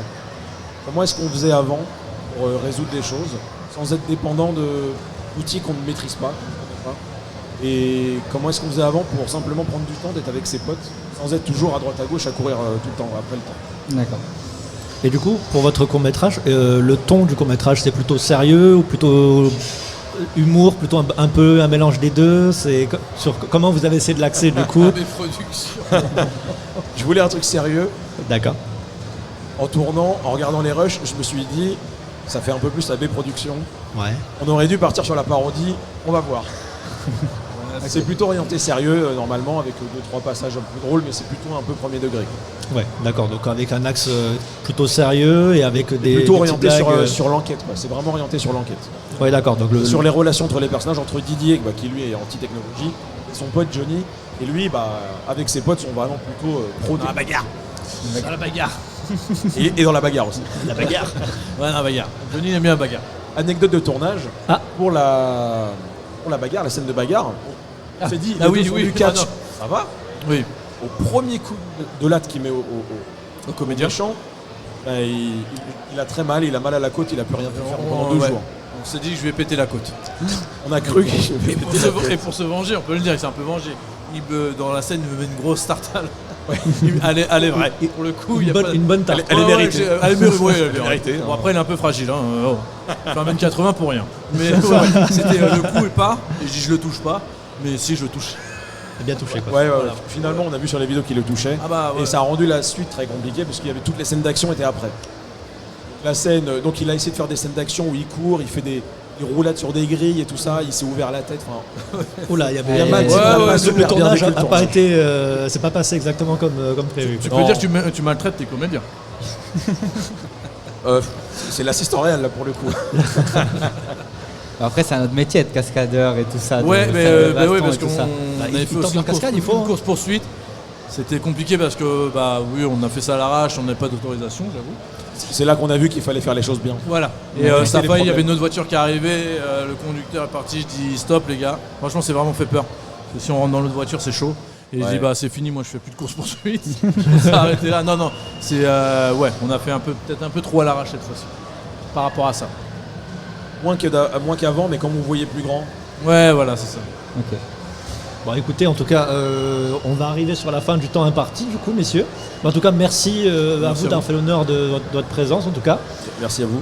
Ben écoutez, Très gentil. moi je passerai. En tout cas, je passerai sur votre stand et je Ah, merci. m'y Vraiment, n'hésitez essaierai. pas, hein. Et je m'y N'hésitez pas. essaierai. On est au stand 306 à la Japan Tour sur le Hall B.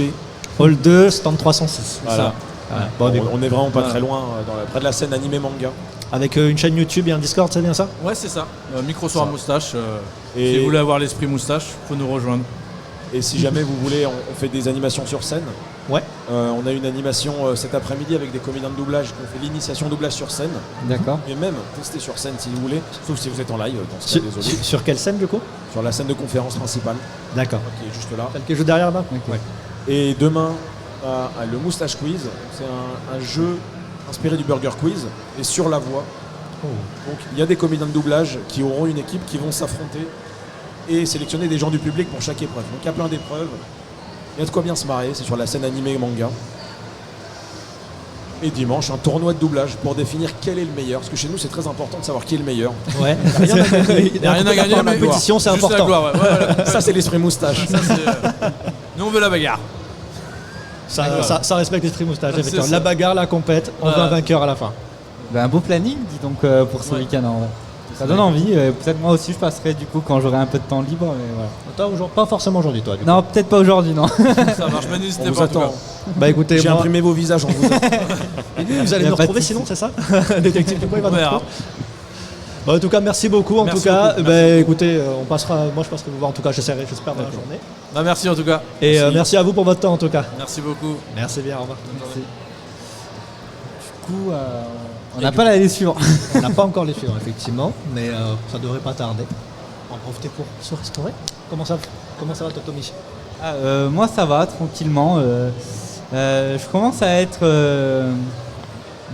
posé en vrai. Donc hâte de. Et t'as pas fini?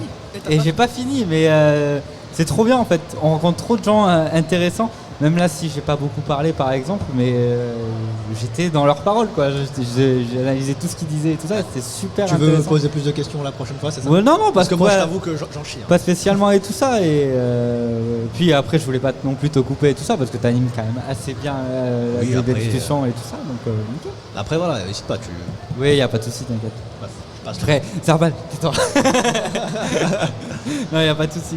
Donc du coup là, on devrait accueillir qui, vu que c'est toi qui Normalement, a... c'est Pascal Chemin et Sébastien Bolin, justement. Pascal Ok. Chemin, qui nous ont pas mal parlé, que ce soit Mélio ou Mistro sur la moustache. C'est vrai. Ils ont beaucoup parlé de Pascal Chemin. Donc on a eu la chance d'avoir du coup des intervenants dans cette catégorie-là, combien de doublage qui se connaissent en fait, se connaissent en très dehors bien. des Pour moi, conventions ils et se tout ça, connaissent- qui font des projets ensemble et tout ça. Donc Ils se connaissent tous, tout simplement. c'est ouf, Ils sont déjà tous au moins vus une fois, donc pour moi, ils se connaissent absolument c'est tous. ça.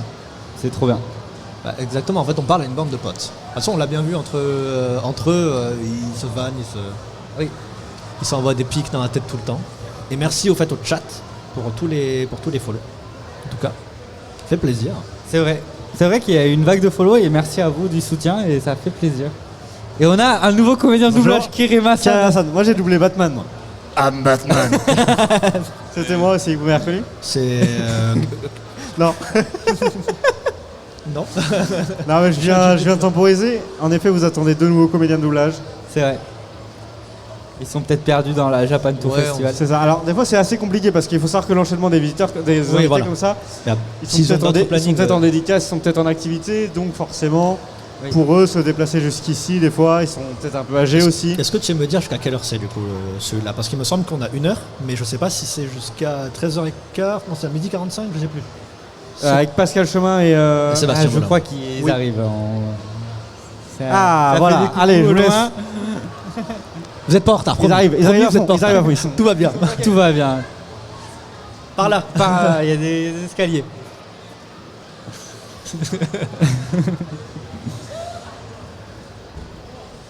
Et bonjour. Bonjour. Comment vous allez? Écoute, comme vous voulez. Comme vous. Décisionnaire, hein, décisionnaire. Comment ça va? Ça va, impeccable. Ça va super bien. Comment se passe le premier jour de convention? Très bien. Le premier jour, la première heure. C'est vrai. Première heure pour vous? Ah oui. on est là depuis Ouais.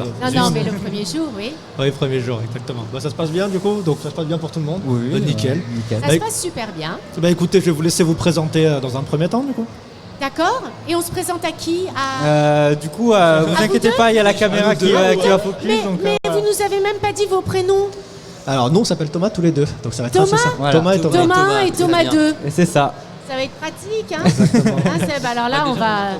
Il y en a forcément des deux qui Voilà. va répondre. Voilà. C'est vrai, Bien. c'est vrai. Non, mais parce qu'ils ont compris que j'étais un peu vieille, ils se sont dit on va simplifier les prénoms, sinon la vieille chemin elle va complètement se paumer. Alors nous on a entendu de la part de micro sur la moustache Tata Chemin. Ah, Tata Chemin. Donc du coup voilà, je vous laisse Et, après voir avec eux. Mais alors moi, je vais vous dire un truc, c'est que la Japan Tour c'est toujours formidable, mais ce qui est formidable cette année, c'est qu'il y a des gens qui n'étaient pas là l'année dernière, des comédiens super, hyper capés dans leur domaine et qui ne sont pas là. Et moi, j'ai la chance, là, maintenant, d'être justement avec l'un d'eux, avec Elle se pousse Seb. dans la descente. Piste noire, t'as jamais Je skié. vais lui demander de se présenter. Ah, en premier, d'accord. Mais c'est Par la exemple. première convention de tous les temps. D'accord. Et voilà, je m'appelle Sébastien Bolin, je suis comédien spécialisé dans le doublage. Et puis voilà, tout simplement. C'est une présentation Mais parle simple et des rôles que complète. tu as fait parce que forcément poseront les ça va questions. tilter. Il y ça en va- a quelques-uns de ce que j'ai vu, mais les doublages marquants, on va dire. En marquant, je dirais en animation, ça va être Joseph Joestar dans Jojo Bizarre Adventure. Ça va être Yoma Chihiri sur Bullock. Et ensuite, si aussi le préquel de Game of Thrones, House of the Dragon, House où of je the Dragon, fais ça. Kristen Cole aussi. Et donc voilà, après comme ça me revient pas tout de suite.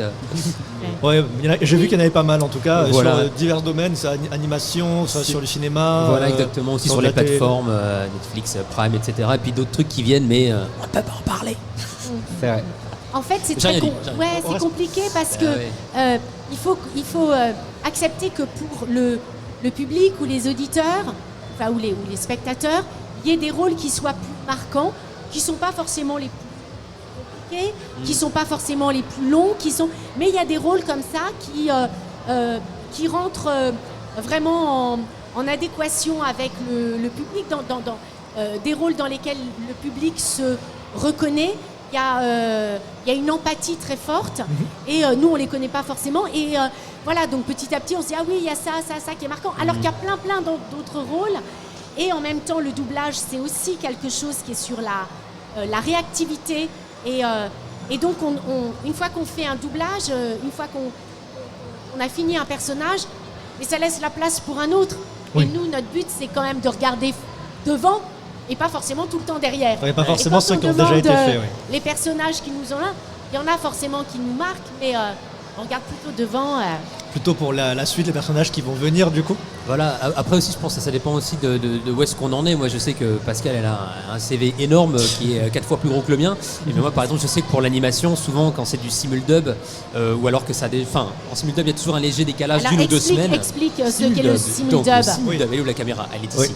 Le simuldub, c'est que du coup ça sort en version japonaise, enfin en version originale, en même temps, plus ou moins, que la version française. Généralement il y a un petit décalage d'une ou deux semaines.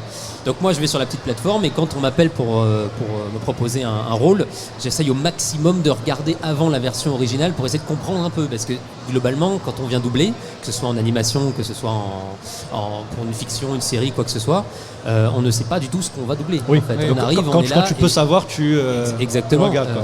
Par exemple en fiction, là on m'avait demandé des dédicaces parce que j'avais doublé dans Ginny et Georgia la saison 2 sur Netflix. Je ne m'en souvenais même plus parce que mon personnage il apparaît dans 4 scènes où il pique des colères énormes, etc. Et je me souvenais même plus. Et parce que c'était un enchaînement de je sais pas quoi, on m'avait droppé directement là-dessus. Et comme ça ne sortait pas avant, je pouvais pas savoir de quoi ça parlait. Alors que l'animation japonaise, globalement, moi j'essaye. Puis je sais qu'il y a vraiment tout beaucoup de fans qui nous attendent souvent un peu au tournant. Oui. Donc du coup, pour C'est pas éviter le plus de simple, s'en prendre plein la tronche, on essaye un maximum de voir avant, mais bon, pas tout le monde ne peut le faire, quoi. Ouais, c'est pas le plus Pour simple. Et justement, par rapport au doublage, notamment de séries japonaises, comment on fait pour réadapter une intonation japonaise qui est quand même très différente de celle qu'on a en France? Alors, comment on fait pour réadapter quoi? Le texte, il y a les auteurs. Le texte, non, mais le texte, faut savoir que, ça, voilà, c'est déjà traduit. les comédiens j'imagine que vous avez n'existent pas déjà s'il n'y a pas un ingé son, s'il n'y a pas un DA, s'il n'y a pas un auteur, Oui. un adaptateur. Donc nous, c'est vrai que là, on est invités, on est un petit peu mis en avant et tout. S'il manque Oui, un voilà. maillon à la chaîne, on n'existe pas. C'est ça. Donc D'accord. déjà, on est tous logés à la même enseigne et on est tous hyper importants. Après, il faut savoir que les codes de jeu par exemple pour un animé, ne sont pas du tout les mêmes selon, selon le oh, je vais pas trouver mes mots parce que il y a un bruit et j'arrive pas à me concentrer. Non. Mais en fait, en France, on n'a pas les mêmes, ou en Europe, on n'a pas les mêmes codes de jeu Non, c'est sûr. qu'en Japon, Orient. Donc, c'est quand même des choses qui sont basées sur Le ressenti, merde. Ça y C'est est. la manière dont vous vous projetez dans le personnage aussi qui. Non, qui, mais au j'imagine, Japon, les codes de jeu sont très très exagérés. Oui. En fait, c'est comme ça. Ça fait partie de leur culture. Voilà, merci. Le mot culture. C'est drôle, je ne le trouve pas. C'est bizarre. Donc, non, mais ça dépend de la culture d'un pays, de sa civilisation, etc. En France, on n'a pas du tout les mêmes codes qu'au Japon. Donc, effectivement, quand on fait un doublage n'est qu'une adaptation. C'est une adaptation d'une œuvre originale avec des codes qui vont parler au public auquel on s'adresse. Nous, on s'adresse à un public francophone, donc on attend de nous d'avoir des codes de jeu qui correspondent aux codes de notre culture. Et la culture française n'est pas la même que la culture japonaise. Évidemment. Donc voilà. Donc, on ne peut pas comparer une VF et une VO. Je pense que c'est pas tout à fait un bon débat. C'est là qu'on rentre en conflit avec vraiment les puristes qui nous font ouais, la VF elle est nulle. Ouais, mais en fait voilà, c'est tellement pas la même chose. On peut pas s'exprimer exactement de la même façon. On peut pas. C'est une question de préférence après, j'imagine. Voilà, après il y a aussi une question de préférence, mais chacun regarde comme ça lui fait plaisir. Exactement. Là S'il y a où les deux il versions, prend c'est le qu'on peut regarder les plus deux. de plaisir. C'est tout. VO, VF, peu importe. Exactement. Ce sont des questions de plaisir. Est-ce qu'il y a beaucoup de puristes effectivement qui diront la VO, mais la VF est. La VO, si elle est sous-titrée, c'est aussi une adaptation parce que les sous-titres sont une adaptation. Si quelqu'un est absolument bilingue, je parle, un Européen absolument bilingue, oui, à ce moment-là, il va regarder d'une façon, il va regarder la VO qui sera, et il la comprendra. À partir du moment où il y a des sous-titres ou alors des voix françaises, c'est une adaptation de la version originale. Ouais. Mais la VO sous-titrée est une adaptation. Donc voilà. Enfin, c'est mon point de vue. Hein. Je pense qu'il est très légitime et j'imagine que beaucoup partagent ton ressenti. J'en sais rien, mais du coup, moi j'aime surtout, moi les débats, c'est bien. Chacun regarde comme ça lui fait le plus plaisir. C'est ça qui est important. Et l'important aussi, c'est qu'on puisse avoir le choix. S'il n'y a plus de VF, on n'aura plus le choix. Il y a plein de gens qui ne savent pas lire, qui n'ont pas envie de lire, qui ne maîtrisent pas la langue originale et qui ont juste envie. Enfin, voilà. Et chacun est libre et on a ce luxe-là en France. Profitons-en. Mais vraiment, profitons-en. Sans faire une guerre de chapelle qui est un peu, je trouve un peu dommage. Un peu puéril du coup de se battre sur laquelle est la meilleure, alors que finalement c'est pas vraiment la même chose. Ça ne s'adresse pas au même public. C'est pas la même chose. C'est pas la même chose. Je pense pas. Bon, en tout cas, merci pour. Voilà. Tommy, est-ce que tu as pas spécialement. Thomas mais 2 ou je Thomas crois- 1. C'est lequel, au fait je vais l'appeler Tommy. C'est qui le 2 d'ailleurs justement? Ouais, Thomas 2, c'est qui Thomas 2? C'est toi ou moi? Alors moi, c'est en partant du plus proche de moi, je pars du principe que c'est 1, 2. Ok. Mais D'accord. si tu préfères, on peut faire du plus loin. 1, 2. Moi, ça m'est égal. Un bis, mais alors, Il y a le sens horaire aussi, voilà, on sait pas trop. Il n'y a pas de souci. Non, mais je crois que tu voulais aborder avec eux le côté IA, Intelligence artificielle, oui, par rapport au sous les doublage. conseils de Pascal justement Parce que j'avais changé par mail brièvement. Moi j'ai eu la chance d'en parler déjà dans des émissions sur la chaîne Kiremasan. J'ai vu que du coup dans le doublage, il y avait pas mal d'IA qui arrivait petit à petit finalement. Il y a aussi la façon de comment capturer la bouche du doubleur pour que qu'on puisse lire sur les lèvres du doubleur en même temps que le double, le personnage. Il y a ce côté-là. Il y a le côté aussi justement IA où ça remplace carrément le doubleur. Vous le voyez comment? Vous le vivez comment? Est-ce que vous voyez ça plus comme un outil qui vous aide dans votre métier ou est-ce que c'est de la concurrence déloyale entre guillemets pour Il y a un petit Kiroua là qui passe, alors évidemment, je lui fais un petit évidemment coucou. le petit. moi, la IA, personnellement, Alors- c'est quelque chose qui me fait un petit peu peur parce que globalement, sans parler juste du côté doublage, hein, c'est, Ouais, tout le bien monde. sûr. Hein. Il paraît que même les cardiologues vont y passer parce que de temps en temps ils font une erreur sur les lectures de radio, alors que l'IA soi-disant ne peut pas le faire. Bon, bah voilà, pourquoi pas. Le problème, c'est qu'à chaque fois qu'on a eu des innovations, oui, on se dit oui, on peut faire des choses formidables, mais on peut aussi faire des choses terribles. Et, je vais prendre un exemple tout bête, pardon.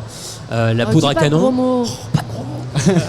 La poudre à canon qui était utilisée à la base en Asie pour faire des feux d'artifice, aujourd'hui on fait les plus grosses armes de destruction massive en partant de ça. Donc je dis pas que c'est ce qui va se passer, je dis juste que on a des tendances avec des nouvelles technologies, avec des nouvelles choses, d'aussi pas forcément faire des bonnes choses.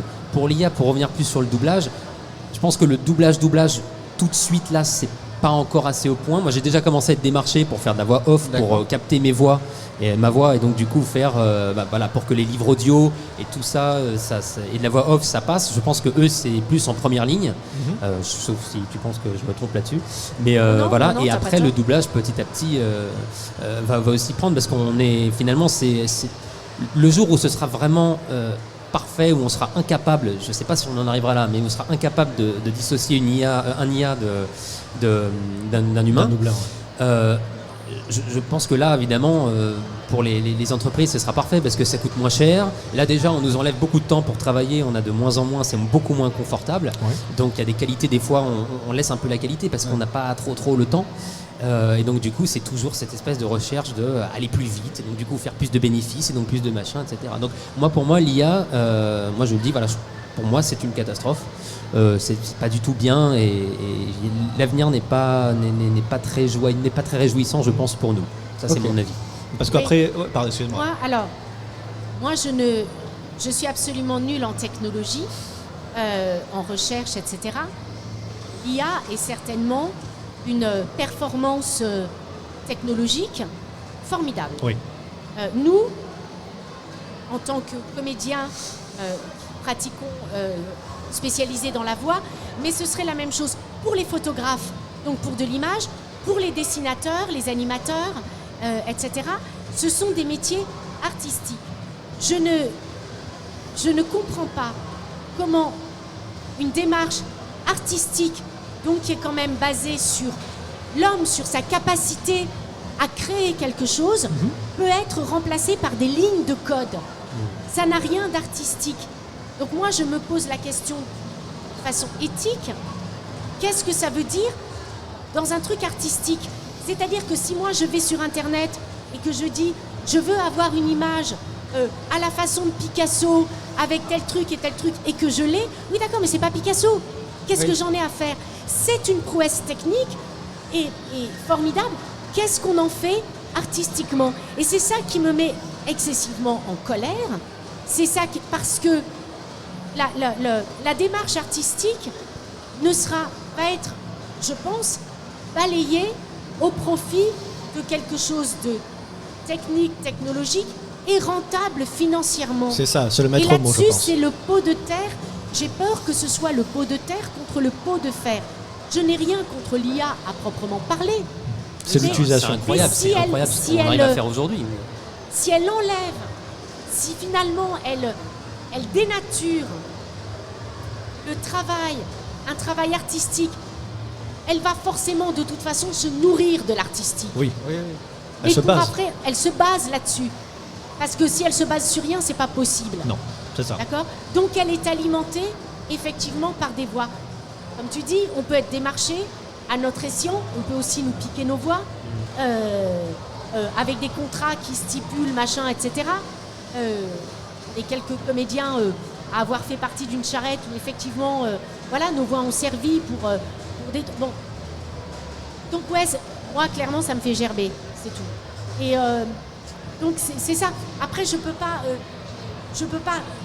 rationnellement parler de ça en disant il se passe ci, il se passe ça, etc. Parce que je n'y connais rien, ça n'est pas mon domaine. Et puis ça Quand évolue tellement j'enregistre- vite aussi, donc c'est ça. En fait, quand j'enregistre un texte d'un personnage, etc., c'est par rapport à un contexte, à un personnage précis, à un moment précis.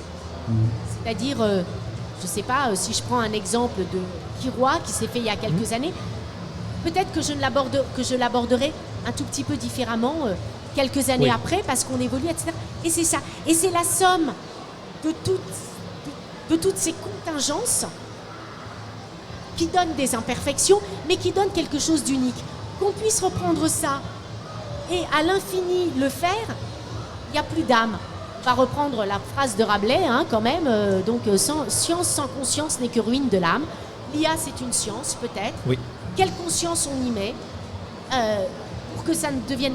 On va devenir des clones ou des machins, et les trucs vont être faits quasiment à l'infini, c'est-à-dire qu'on va avoir des banques de données et on pourra reproduire cette émotion. Non, l'émotion, elle a été faite par rapport à un dessin, par rapport à un personnage. C'est contextuel, dans une c'est ça. scène Un précise. instant T, ouais. C'est ça. Voilà. En fait, on sort le contexte, on récupère ce qui a déjà été fait pour le réappliquer Voilà. d'une autre Et donc manière. oui, ça peut faire la blague, et ça fera la blague. Parce que au bout d'un moment, moi j'ai été faire une interview avec un journaliste qui m'a donné à voir un doublage d'un film fait par une IA il y a 7 ans, il y a 5 ans, 2017.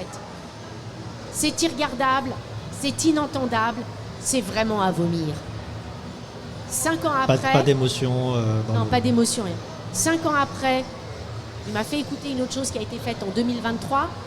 Et là, on pleure parce que c'est quand même beaucoup plus crédible.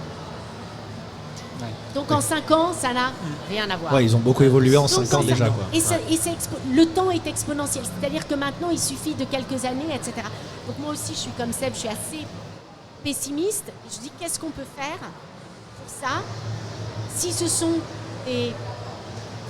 des choses financières qui rentrent en ligne de compte, ça risque d'être compliqué. Et en même temps, on est à des conventions, les gens ont envie de voir les comédiens. Mais bien sûr. Ah oui, donc ça reste. On voilà. On est pessimiste via l'IA, mais on est quand même hyper content d'être là. Non, mais on arrive à un truc complètement de schizophrénie où on veut connaître quelles sont les... Je veux dire, une voix, c'est fait de chair, c'est fait de sang, c'est fait d'eau, OS, parce qu'on a plusieurs os, c'est fait de matière, Oui, c'est fait de... c'est quelque chose d'unique, quoi, propre à une personne. C'est pas quelque chose Voilà. qui est censé être reproductible à C'est pas- l'infini, voilà.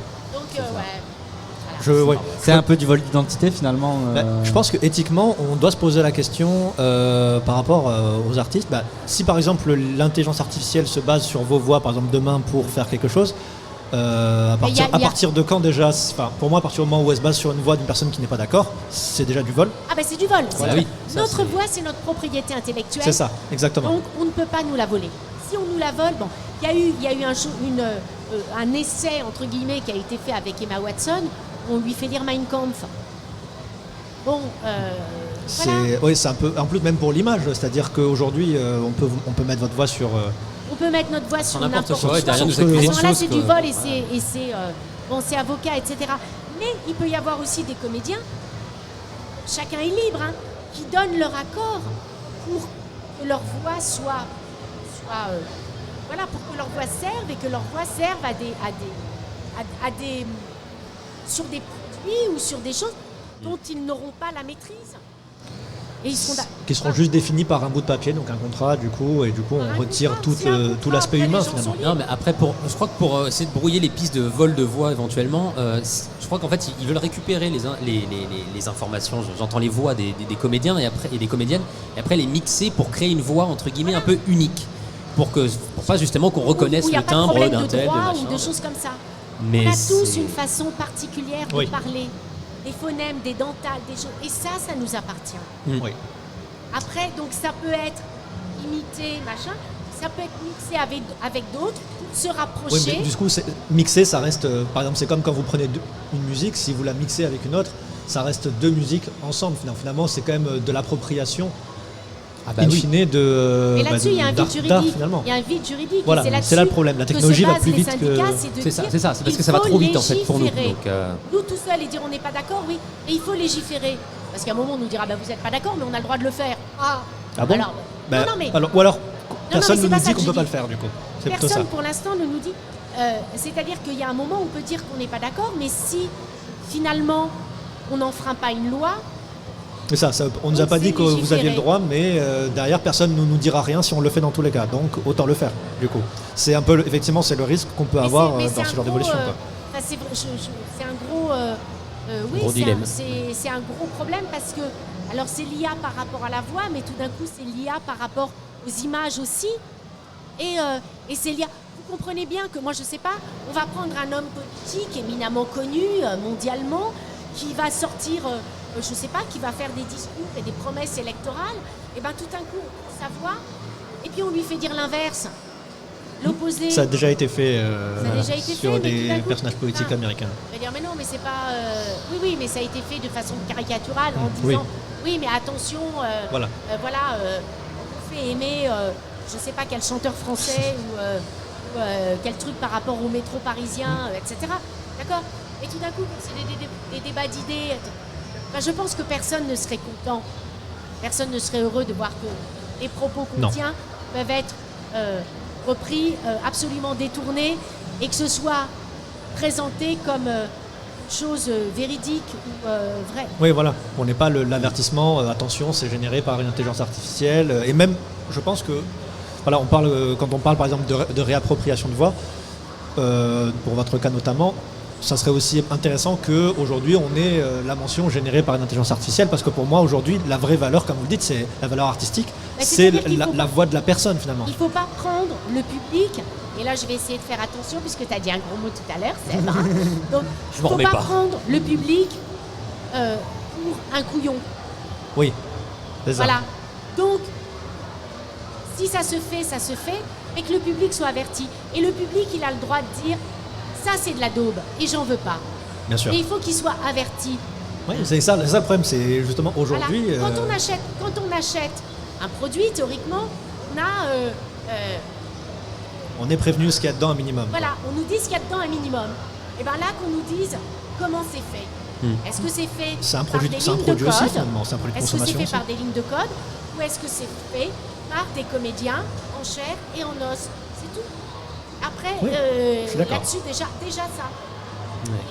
Et après, que le public ait le droit. Et évidemment, j'incite le public à refuser ça. Oui. C'est tout, parce que sinon, c'est petit à petit chronique d'une mort annoncée du métier. Et puis c'est moins sincère parce que avoir des émotions via le biais d'une machine, c'est pas le même impact qu'avec quelqu'un qui a doublé derrière. Oui, voilà, Donc, c'est ça. Donc, Voilà. En fait, ça risque de niveler un peu les choses par le bas et on risque d'avoir un type d'émotion, un type de... Au départ, hein. Après évidemment tout est perfectible et ça va, mais au départ il y aura un truc qui va être... ça va appauvrir les différents... Appauvrir voilà, un truc. Ce qui est important justement, C'est d'enrichir au contraire. C'est ça. c'est le fait que ce soit peut-être imparfait. Oui. Voilà. Mais tout d'un coup, Non, mais franchement, c'est très intéressant en tout cas ce débat. je veux pas plomber l'ambiance, hein. Non, mais non, c'est au contraire. C'est fini. Seb, t'aurais préféré passer avec quelqu'un d'autre. Mais ouais, clairement, mais bon. Vraiment, la prochaine fois, je choisis pas chemin, elle est trop défaitiste. En tout cas, nous, on nous a dit que du bien de vous avant, que ce soit Mélio ou Micro sur la moustache, que du bien de vous en tout cas avant. Donc il y a Non, pas mais de problème. il faut comprendre aussi une chose, c'est que nous, comédiens, alors je parle... Oui, et t'as le droit mais de... parle en Non, mais Très nous, on jolie travaille. voix, justement. Parle en Non, moment. mais nous, on travaille dans des studios, donc on travaille dans des endroits clos, fermés, et notre travail, c'est, avec notre voix, de faire passer une émotion qui, on l'espère, sera ressentie par le public.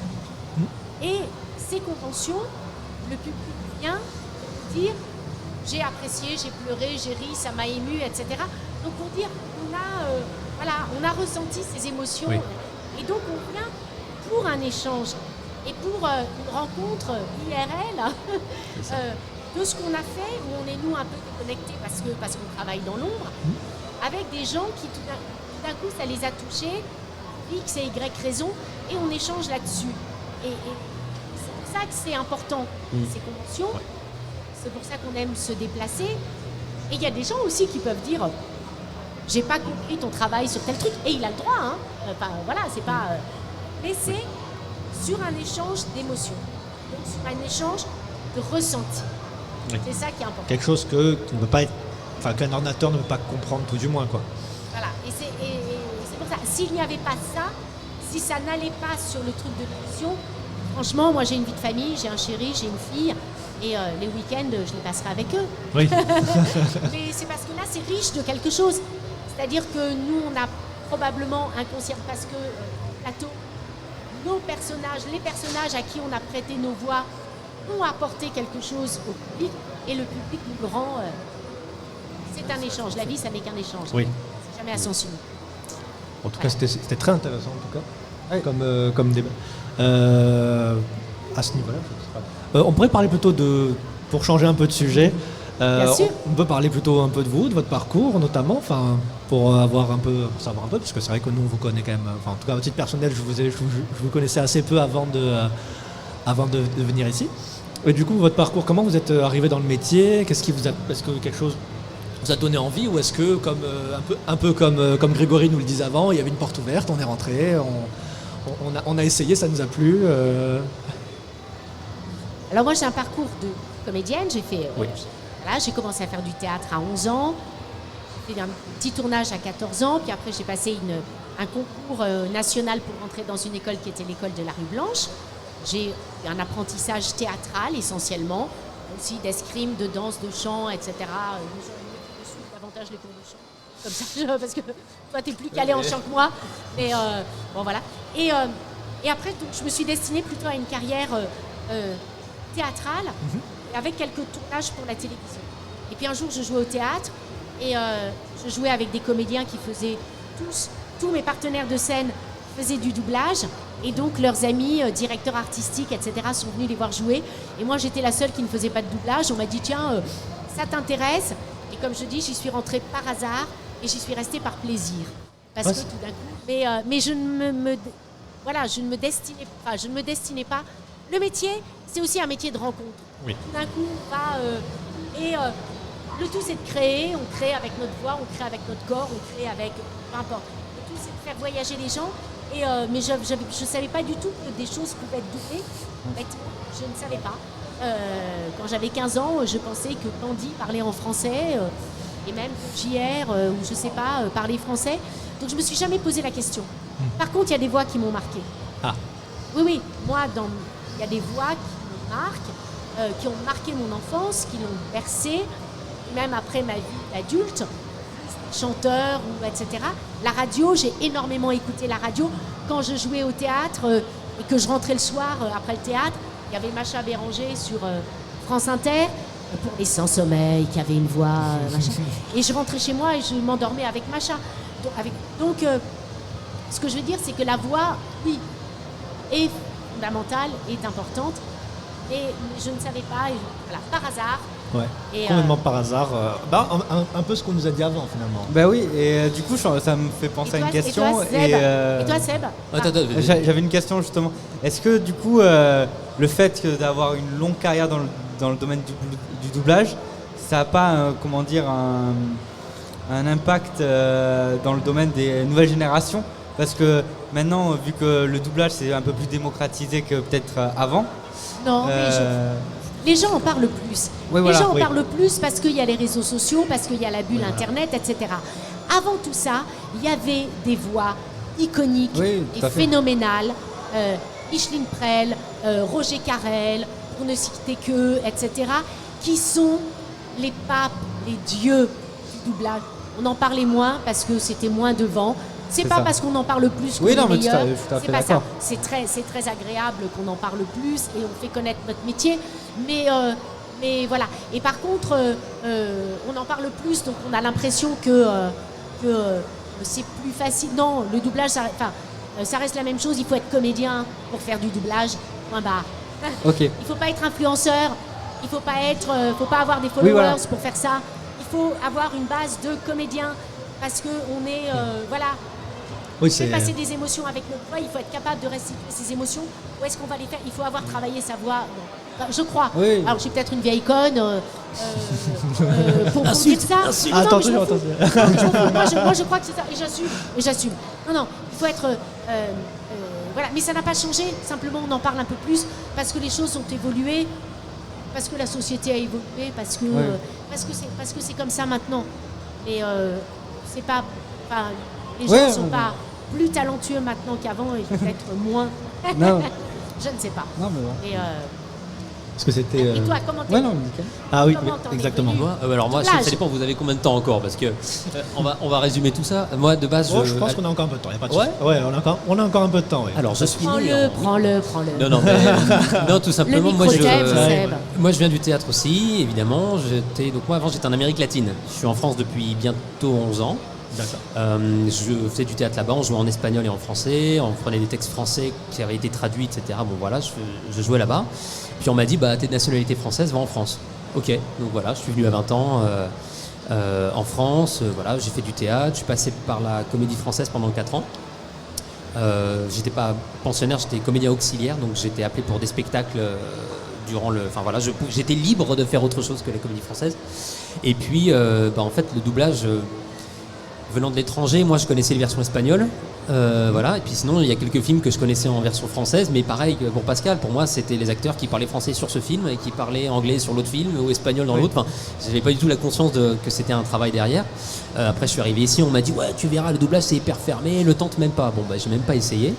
Et un jour j'ai réalisé un court métrage où toutes les scènes en intérieur, l'ingé son avait perdu toutes les scènes que je faisais en son. Donc on n'avait aucun son dans un vieil appart parisien, tu sais, où dès que tu parles, t'as le plancher qui... partout, c'est impossible. Difficile, et du coup, le truc on devait le terminer et l'envoyer en festival, on avait une semaine. Et quand il s'est rendu compte qu'on allait monter, ça représentait la moitié du court-métrage qui faisait 25 minutes. Et c'est les moments où j'avais le plus de texte. Et du coup, il a branché son micro et il m'a dit vas-y, double-toi. Alors c'est pas pareil de se doubler, mais j'avais vraiment plus rien. Donc tu t'es post-synchronisé. Je me suis post-synchronisé, j'ai fait les bruits de clés, j'ai fait les bruits de machin et tout en one-shot sur le moment. Et il m'a regardé, il m'a dit mais mec, tu devrais faire du doublage. Je dis mais parce que t'as le sens du rythme par rapport au tempo, etc. Ouais. Je dis bah ouais mais bon j'y connais rien, j'en sais rien. Et à ce moment-là j'ai un ami aussi avec qui on faisait du sport et qui m'a dit mais mec je viens de commencer le doublage, fais un stage tel machin, tel truc, vas-y essaie. Je veux ouais pourquoi pas. J'y suis allé, ça a été une claque, j'ai une révélation, j'ai adoré l'exercice. Et voilà, parce que les gens ne connaissent pas trop. Il y a aussi beaucoup de comédiens dans le théâtre ou autres qui disent c'est pas un métier de comédien, c'est pas machin. Parce qu'on n'est pas dans la lumière et que souvent on veut être dans la lumière. Mais surtout, je remarque que avant d'être tous, ce qu'on a eu sur en plateau, du moins comédien de doublage, vous étiez comédien dans d'autres domaines. C'est ça. Et depuis quand, je sais pas, quand vous étiez petit, c'était pas votre rêve ultime en fait. Ah, c'est pas. Moi si. Si. Ah, d'être comédien? Comédien de doublage. Non mais alors attends. Thomas 2, calme-toi. Thomas 2, mon chéri. Je vais t'expliquer. On est comédien. Oui, non, mais un comédien, il peut faire du théâtre, c'est une branche. Oui. Il peut faire de la télé, de l'image, c'est une autre branche. C'est une branche parmi le métier de comédien. Alors c'est peut-être pas la branche déjà qu'on connaissait le mieux parce que comme on dit maintenant avec les réseaux, les trucs, internet, on connaît un petit peu plus. Mais c'est être comédien, c'est jouer. Si tu veux, c'est avoir 5 ans, jouer aux gendarmes et aux voleurs, que ce soit avec son corps, que ce soit sur une scène, que ce soit avec la voix, que ce soit avec un caméscope pourri, enfin un caméo pourri, c'est jouer. C'est garder ça. C'est créer, s'amuser, etc. Alors effectivement, mais c'est... Voilà. Comédien, alors après on dit spécialisé, moi je suis spécialiste de rien du tout, voilà, il se trouve que je fais un peu de voix et machin et c'est très bien, je suis ravie et ça me plaît et c'est ce que j'ai choisi, mais on ne sait pas forcément, quand on ne connaît pas les choses, on ne peut pas choisir quelque chose qu'on ne connaît pas. Oui, tout à fait. Après, il y a quand même des particularités chacun. On est à la base comédien, mais après, il y a des petites choses spécifiques un petit peu. Il y a des comédiens de théâtre qui sont pas très à l'aise face à la caméra et qui, du coup, ne sont pas forcément très crédibles ou très bons. En doublage, pareil. Souvent, on met des comédiens de télé, notamment pour les Disney ou autres, qui sont des star talents. Bon, il y en a qui ont un peu plus de mal, ou en tout cas qui se rendent compte de l'exercice. On est plus ou moins à l'aise avec une technique qu'une autre. Moi, depuis que je suis tout petit, par exemple, le doublage, j'ai pris conscience de ça. Après, depuis que j'ai 7-8 ans, je mutais les films. Et je doublais derrière, en espagnol ou en français, et je doublais derrière. Et j'adorais ça. Et après, en ayant été dans le doublage, je me suis dit, mais en fait, je faisais pas ça, mais j'avais une certaine attirance pour cet exercice-là depuis tout petit déjà. Mais donc c'est une branche du métier, et quand on prend du plaisir et puis qu'on nous appelle aussi, qu'on nous file au rôle parce qu'on est assez gâtés, voilà. Pourquoi bouder son plaisir? Merde. Voilà. Mais il y a plein d'autres choses. Moi, par exemple, j'adore faire du livre audio. Je fais beaucoup de livres audio. J'adore faire du livre audio. C'est un autre rapport au temps. J'aime beaucoup faire du jeu vidéo. Le jeu vidéo, on n'a pas l'image. On a juste des fichiers son. Et donc, tout d'un coup, l'imaginaire n'est pas pareil. Quand on vous dit, tu fais un personnage, elle est comme ci, comme ça, c'est une guerrière, c'est bidule. Moi, en général, je suis dans ma cabine son. Enfin, je suis dans ma cabine. On n'est pas forcément avec l'ingé son et le DA. Et moi, je travaille dans le noir parce que j'ai pas envie qu'on me voit faire. Je me la pète. Voilà, physiquement. Et quand je dis que je sauve la galaxie, je suis vraiment en train de sauver la galaxie. Je veux dire, quel métier on est un peu schizo, on est un peu schizo quand on nous regarde à la barre. C'est pas un défaut. Hein. Non, c'est pas un défaut. Ce que je veux dire, voilà. Après, je rentre chez moi, je vais faire les courses. Voilà, j'ai une vie tout à fait lambda, et on me donne la possibilité pendant quelques heures d'être. Voilà, c'est génial. Donc, pourquoi j'y croirais pas? L'espace, c'est Brel. Être une heure seulement, être beau et con à la fois. Voilà, c'est tout. Moi, pendant... Mais vous êtes tous beaux. Dans les Battlefield, par exemple, moi j'en ai fait un paquet. Il faut y croire que la grenade, elle va t'exploser sous les pieds. Oui, c'est ça. Tu peux hurler à la mort. Si tu veux transmettre l'émotion, il faut aussi. En fait, il faut donner le signe de la crédibilité pour le spectateur. Après, chaque comédien a sa façon de travailler, intime. Il y en a ça peut paraître tout à fait extérieur, d'autres ils ont besoin. Chacun a sa façon. Ça, y a pas de formule. Parce qu'il n'y a pas de formule magique, mais il faut donner le signe crédible au public. C'est tout. Pour pouvoir du coup transmettre, faire l'échange justement que vous avez. Et ça va être pareil pour un animateur de dessin animé, etc. C'est pareil. Il faut transmettre une crédibilité pour que le public soit dedans et soit en empathie. En empathie avec le personnage. Du coup, on se projette jusqu'à quel point dans le personnage? C'est-à-dire, on est le personnage, on vit l'instant. Ça dépend. Ça dépend.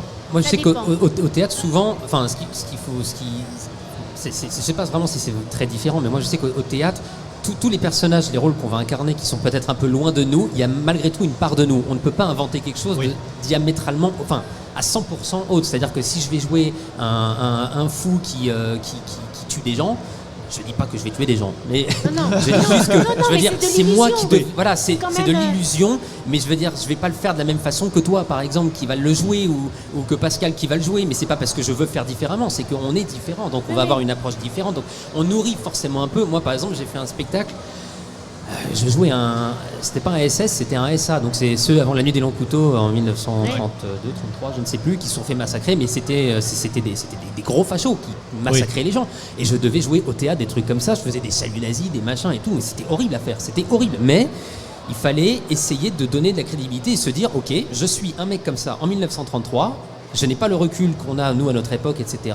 Je suis un jeune, j'ai, j'en sais pas, 18 ans, j'ai été embrigadé parce que tout le monde m'a dit à l'école, voilà, machin c'est pas bien, notre président il est super.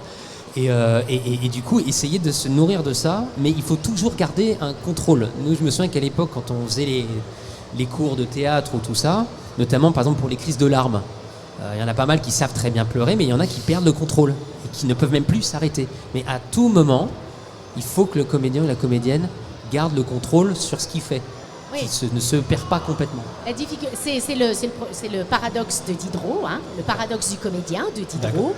Donc c'est pareil, hein, c'est comme Rabelais, ça date pas d'hier. C'est qu'en fait, honnêtement, le public s'en fiche que le comédien ressente. On s'en fout. Le tout, c'est le personnage. Donc, quand c'est un personnage au théâtre, ce sont les émotions du personnage. Et évidemment qu'il faut un garde-fou, parce que s'il n'y a pas de garde-fou, quand on fait parler d'un nazi ou quand on fait un tueur, on ne va pas tuer. C'est pas ça qu'on demande. C'est de donner encore une fois l'illusion et la crédibilité de chacun fait avec notre corps, notre mémoire, les sentiments, notre vécu. C'est notre outil. Donc qu'est-ce qu'on va chercher dans notre boîte à outils pour donner ça? Mais bien sûr qu'il faut rester maître. Toujours. Qu'il faut rester maître et c'est une maîtrise et un lâcher prise pour rentrer dans un personnage. C'est pour ça que je parlais entre guillemets de schizophrénie ou machin. Mais bien sûr que sinon c'est pas très intéressant. Et puis surtout, je ne sais pas si je prends un personnage que j'ai pu doubler, si c'est l'émotion de Pascal Chemin, franchement, on n'en a rien à foutre. Ça n'est pas intéressant. C'est l'émotion du personnage. Là, je rate complètement mon truc et ça n'intéresse personne. Donc c'est vraiment l'émotion du personnage. Et au théâtre, c'est l'émotion du personnage de théâtre. Je trouve la petite différence qu'il y a, c'est que un personnage de théâtre, on le répète. C'est quelque chose qui est sur la durée. On le construit et c'est quelque chose sur la durée. Donc on a peut-être tendance, enfin moi, j'avais tendance à davantage y réfléchir, etc. J'ai joué Mademoiselle Julie, par exemple, qui se suicide à la fin et qui est folle. Donc effectivement, en répétition, on cherche des choses, etc., qui sont absolument maîtrisées et qui sont bien évidemment... mais on y pense quand même beaucoup pour arriver à un moment à ce que on soit quelqu'un d'absolument lambda dans la vie, on passe le truc du plateau et tout d'un coup ça bascule vers ce personnage-là. Donc comment est-ce qu'on fait sans se mettre en danger? Et comme c'est sur 1 mois, 2 mois, 3 mois, 4 mois, le doublage c'est un truc d'immédiateté. On arrive tout de suite, Marc Lesseur, qui est... évidemment Dragon Ball, Friends, etc., dit c'est le truc le plus impudique qui soit, le doublage. On arrive et on ne sait pas ce qu'on va jouer et tout d'un coup on arrive sur un plateau, on dit tiens tu regardes la boucle, c'est ton personnage et le mec il est fou, il vient de perdre sa maman, et il faut sortir une émotion alors qu'on n'est pas préparé et il faut être capable avec notre petite boîte à outils, évidemment notre ingé son, le texte de l'auteur, le DA, etc., de sortir un truc. Et là c'est... on est pris au saut du lit, on s'est à peine brossé les dents et on ne sait pas pourquoi on vient. Donc il n'y a pas de construction, il y a un truc d'immédiateté et notre cerveau s'enclenche très très vite. Et c'est plus difficile par moment que d'autres en fonction du personnage C'est un autre exercice. Chacun fait sa tambouille, il y en a qui sont... Il y a des coureurs, il y en a qui sont très bons en sprint et pas bons en marathon et inversement, là c'est pareil en fait. Là c'est un truc de sprinter, il faut être sur le moment. Plus souvent tu arrives en studio, tu connais pas, des fois tu ne connais pas le DA, tu connais pas l'ingé son et puis vas-y, pleure parce que ta soeur vient de mourir.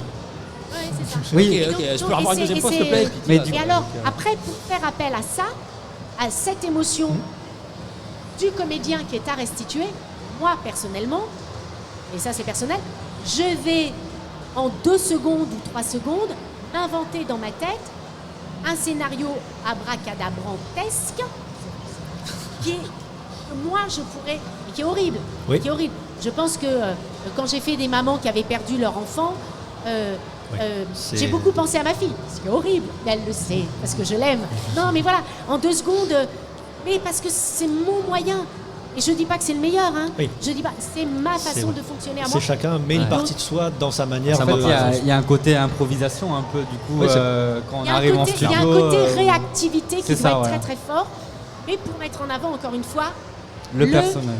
L'émotion du personnage et pas la nôtre. Voilà. Et puis, un truc aussi par rapport à l'IA, c'est que nous, au théâtre, mais ça va être pareil pour le doublage, c'est juste que le théâtre, c'est plusieurs représentations aussi, mais ça dépend, déjà, c'est l'humeur qu'on doit... Donc on a nos petits tips pour pouvoir faire, pour pouvoir monter l'émotion et partager cette émotion, mais aussi ça dépend de l'humeur qu'on a aujourd'hui. Peut-être que la journée, j'ai passé une journée pourrie parce que mon chien est mort, parce que j'en sais rien, ou alors une journée formidable parce que, je sais pas, j'ai croisé un tel et j'étais trop content de le voir, ça fait 6 ans. Parce que tu es à la Japan Tour, par exemple, avec et que c'est merveilleux. Thomas et Thomas 2. Thomas et Thomas. Voilà, et donc derrière, après, il faut encore aussi s'adapter. Donc, c'est pour ça que je parlais de contexte, de temporalité, de c'est épuisant pour ce métier. C'est-à-dire que le même doublage, en fonction de la temporalité, du contexte, vous ne ferez jamais le même. Ça sera jamais exact. Enfin, ce sera toujours quelque chose d'unique sur l'instant. Une pièce de théâtre. Oui. On prend une pièce de théâtre qui va être représentée 50 fois. C'est le même texte, la même distribution, la même mise en scène. La même personne. Mais il y a un facteur humain. C'est pas le même public et les comédiens ne sont pas des robots. Donc même s'ils veulent faire la même chose, il y a un jour, ça va pas être tout à fait un machin tout. Le doublage, on le fait, les prises, il y a une prise qui est dans la boîte. Mais si on voulait refaire exactement la même truc près, la même musicalité, le même machin, c'est pas du duplicata. On refait. C'est à nouveau, c'est un truc qui est ressenti, c'est en ça que c'est humain. Et donc peut-être que ça changerait un tout petit peu. L'essence même et le truc ne changerait pas radicalement. Il ne s'agit pas de faire l'opposé. C'est toujours au service par rapport à un sentiment qu'on voit, qu'on travaille, qu'on comprend, qu'on machin. Mais ce serait peut-être pas tout à fait. Il suffit de prendre sa respiration un tout petit peu différemment, un truc, etc. Et c'est ça. Qui en fait quelque chose d'unique. C'est ça. Et ce qu'on disait par rapport tout à l'heure, c'est une reproduction de quelque chose qui a existé, l'intelligence artificielle. Donc c'est pas se projeter, comme vous disiez au début, vers l'avant. C'est ça, il n'y a pas cette dimension de... Enfin voilà. Ouais. Donc voilà quoi. C'est ça. Donc c'est aussi pour ça que vous disiez qu'il n'y a pas d'émotion dedans, parce que on a essayé de faire transmettre quelque chose à un instant T en fonction de facteurs externes et complètement externes à la comédie qu'on doit faire. Et l'intelligence artificielle ne va réussir à reprendre que ces instants-là pour en refaire un nouveau. Alors que vous, votre métier, c'est de créer quelque chose, d'interpréter quelque chose en fonction de... En fonction de ce qu'il y a devant et pas de dire, alors moi, l'émotion machin, c'est ça, c'est le truc B12 et le B12, on peut le foutre partout. Non, il y a une chose qui est pour le truc unique en fonction du personnage, du visuel, de la situation qui est à l'écran, de tout ça. Et ce ne sera pas forcément la même même si quelqu'un pleure, par exemple. C'est pas les mêmes circonstances, c'est pas les mêmes trucs, etc. Donc ça changera forcément. Voilà, je crois. Bon, j'ai la régie qui me dit qu'on arrive à court de temps, du coup. C'est ça. Parce qu'on est des grands bavards. Mais c'était super intéressant. En tout cas, j'ai beaucoup ressenti ce que vous disiez. En tout cas, vous deux, c'était vraiment super intéressant. J'ai vraiment été touché au tripes. En tout cas, on est passionnés, on aime notre mais ça se ressent, vraiment beaucoup. Et j'ai beaucoup apprécié cet échange avec vous pour ça, en tout cas. Merci, vraiment, merci du fond du cœur. Merci les totos. Merci beaucoup. Merci beaucoup, Pascal Chemin, Sébastien Bolin. Vous avez d'autres interventions aujourd'hui, j'imagine, sur d'autres sets? Oui, alors on est en dédicace. On est en dédicace avec les potes. Hein. Il y a Frédéric Marlot, Marlotte. Il y a Greg Lenné. Qu'on a vu tout à l'heure. Et puis... elle est là, Marlotte. Elle est là, Marlotte. Bonjour, Marlotte. C'est la petite sœur de Kiroy, entre autres, mais elle a un CV long comme 10 bras. Et voilà, et on est là. Et puis après, pendant tout ce fameux Japan Tour, il y a aussi d'autres comédiens qui vont venir. Donc voilà, avec peut-être des trucs de doublage et machin, des dédicaces. Et puis en fait, on ne mord pas les gens, donc on peut aussi venir nous parler. Je me laisse porter. Simplement, voilà. Et merci beaucoup en tout cas, Sébastien Bolin, Pascal Chemin. Je vous souhaite une bonne convention en tout cas. Et vous aussi. au plaisir de se recroiser. Du coup. Avec grand plaisir. Merci beaucoup. Au revoir. Au revoir. Ciao.